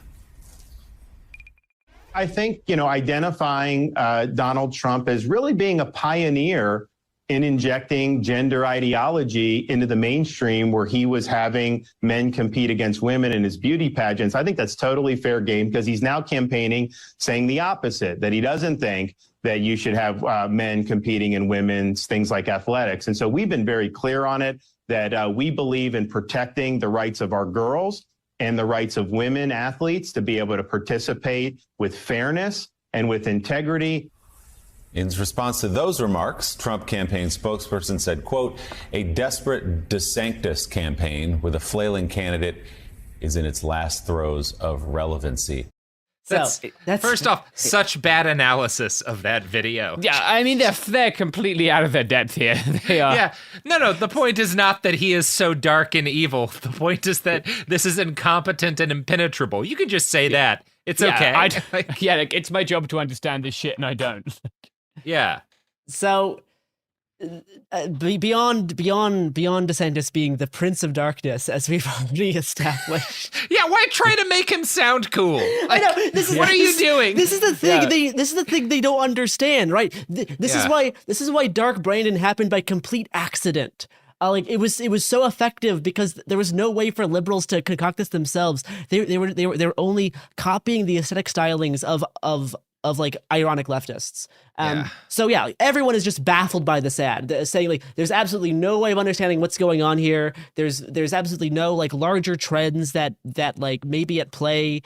But obviously we've kind of offered some insight into what's been going on here. And in the end, DeSantis's attempt at fashion wave has been rejected by conservative America, either through its just sheer esoteric strangeness, and also the kind of the whittling away at Fashwave's power that the Dark Brandon meme has been doing for so long. There's just nothing, first of all, appealing about this, which makes all that remains just incredibly just off-putting. What we have here from DeSantis, in the actual video, but besides the obvious homophobia, is a sort of meme soup combining some elements of Fashwave and some dark mega imagery with other imagery from right-wing meme tropes that have also gotten popular the past few years, like Patrick Bateman, who's kind of more popular in the schizo wave subgenre, which is still heavily tied to Fashwave. It kind of it glorifies the aesthetics of mental illness to push you towards doing extremist violence. And I should say the aesthetics of how a specific subculture depicts mental illness. Yes. Yeah. And there's a whole bunch of other pop culture Sigma figures in this video. There's images of the real life Chad, mistaken in news coverage as a generic bodybuilder, but this is actually a very specific online meme that's it's not niche. There's also a very specific DeSantis Chad Wojak in this video. in the end, like this attempt at kind of reviving a soft fash wave style or, kind of dark mega style for an attack ad by the DeSantis campaign was basically wholesale rejected by conservative Americans. And with no other politicians co-signing this, the only other notable figure who applauded this was Ian Miles Chung. No one else of note thought this was a good idea. Most DeSantis supporters were off-putted. The only people who really liked this were chronically online fascist Zoomers who are either not old enough to vote or just barely old enough to vote. Yeah, they are teenage Nick Fuentes fans. Yeah, exactly that. Because they're the only ones who will understand what's going on, so it becomes a cohesive message. Because if the average viewer isn't turned off by the intense homophobia or the anti-Trump angle, the alienating editing style and online references and other kind of bizarre attributes like the music, the flashing images, it either left most ordinary viewers confused or just turned off. So in the end, I think there is a recurring trend here, and that dark mega didn't help the Republicans win the midterms. That was a pretty big defeat for them. All of the work they were doing beforehand to start getting people riled up, making attention grabbing authoritarian memes, all of the critical race theory stuff. None of that panned out in the actual elections. And whatever DeSantis is doing sure doesn't seem to be helping him beat Trump.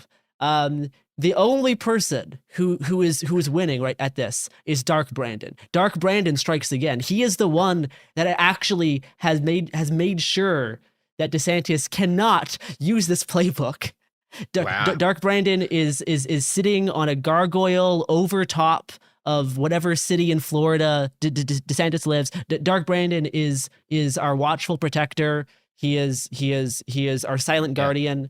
Garrison was just talking about this image of Dark Brandon sitting on a throne above, I'm going to say Miami.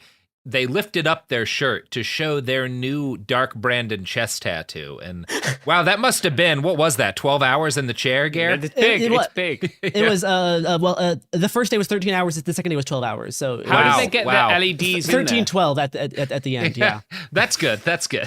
Very base. Will you run out of battery or are the eyes always going to glow? No, actually, those are fluorescents. So I have to stand in the sun for 10 minutes to charge them up, and it lasts about 5 hours. Magic. Love that for you. Yeah. I have a conspiracy theory here. I believe that Ron DeSantis' 14-year-old nephew, Groyper Chad 1488, was extremely online, so online that his parents took away his phone. And he just lost all contact with the internet circa early 2022. And then Ron DeSantis asked him to make an advert, and this is what happened. So so I tried tracking down who made this advert. I messaged someone who I suspect of making it, who ignored my message. And to be fair, I messaged them on my Julius Evola sock puppet on Telegram. Yeah. And they still ignored my message. So the video was not created by the DeSantis team himself. It was embedded in their War Room Twitter feed. It was tracked back to this at a one-time pro-Trump account called Proud Elephant, who has a corresponding Telegram channel. So this guy, Proud Elephant, is, from what I can tell, the origin point of this video. I can't seem to find it in any earlier places. I've tried getting into contact with him to figure out what his intentions were for if he made the video or if he found it from somewhere. But this is why I said I clarified that the DeSantis team shared this video on their official campaign account. They did not make it themselves, which is also pretty funny because they didn't spend any money on this thing, and it still was a massive shot in the face. It's just huge blowback. They didn't need to embed this video made by whatever weirdo loner who has Final Cut Pro on his computer. There's really no reason. They have an actual ad team, and for some reason they did this instead. Now, also, as a part of this research, I joined as many DeSantis Telegram channels as I could. I scrolled through months of posting. I scrolled through all 3 of the official DeSantis campaign Twitter accounts. Nothing else in their propaganda quite compares to this video. It is such a weird outlier that makes me really wonder, like, who was operating the DeSantis War Room Twitter account that like hit publish on this tweet with this video embedded, and like what their relation is to the rest of like the DeSantis like media strategy, because it is utterly baffling. I mean, I think some of it can come back to in 2016, kind of about a month or so, I think before the election, the Trump campaign came out with this really weird, very 4chan inspired sort of like ad video for the campaign that like a lot of Democrats, made fun of, but it was a pretty effective ad. And I wrote about this some at the time, and I talked with a guy who'd been doing attack ads and stuff and was like, I don't know, I think this is a pretty successful ad because it feels authentic in a way that political ads don't. And my guess is that when this got presented to them, people at the DeSantis campaign were like, well, this could be that for us, right? This could be us leaning into something it's new, but it's like real, and it's representative of how young people are talking these days. And that will build the kind of excitement and the kind of like conversation around our campaign that can help take us to the next level. And I think the thing that they missed there was that Trump, in sort of, signposting to that online alt-right, was adopting and kind of making his own a real movement that was representative of some things that were appealing to a lot of people. And this is not, right? Like, there's been no groundswell of people who are into this, like, these weird, like, the only groundswell of a lot of normies getting into Fash Wave has been Dark Brandon. It's been fucking Joe Biden. Like normie Republicans did not adopt like this kind of shit en masse, and I think it was a mistake. Like it was a mistake to think that, like, I don't know, like random like GOP heads were going to see their candidate compared to a serial killer from a famously off-putting movie and be like, this is a good call for us. This is my guy. Yeah, like. Yeah. No, like not everyone is like a 17-year-old suicidal alt-right teenager. Like, yes. That's actually not their prime base if you want to win an election. There aren't many of you kids. Like, they don't want teenagers voting at all. It's also really weird that DeSantis has been given multiple opportunities to pull back the ad, saying it was a mistake. It was not officially made by our campaign. It shouldn't have been shared. But every time they've been given this opportunity, they doubled down on the ad. That's his whole thing, though. Like, never admit fault, always push forward. Like, I guess Trump that did is that too. That is like a staple of fascism. But like, yeah, man. Well, anyway, that's good. Disturbing stuff. Well, Garrison, this has made my week. This has been what a fucking time to be alive. This has been far too much of my week. Has been putting together these like 3,000, 4,000 words. Yep. Well, I'm glad everyone was able to come away from this as enlightened as God. Oh yeah, no, I have entered a state of gnosis. Thank you for this. I've achieved enlightenment. All right, well, long live Dark Brandon. Hey, we'll be back Monday with more episodes every week from now until the heat death of the universe. It Could Happen Here is a production of Cool Zone Media. For more podcasts from Cool Zone Media, visit our website, coolzonemedia.com, or check us out on the iHeartRadio app, Apple Podcasts, or wherever you listen to podcasts. You can find sources for It Could Happen Here updated monthly at coolzonemedia.com/sources. Thanks for listening. Sink into affordable luxury. Anabay is the only machine washable sofa inside and out. With stain-resistant slip covers and a cloud-like frame duvet, everything goes right in the wash. Plus, the modular design lets you change the look of your space anytime. Visit washablesofas.com to upgrade your home. Shop up to 60% off site-wide, with sofas starting at just $699 and a 30-day money-back guarantee. Shop now at washablesofas.com. Offers are subject to change and certain restrictions may apply.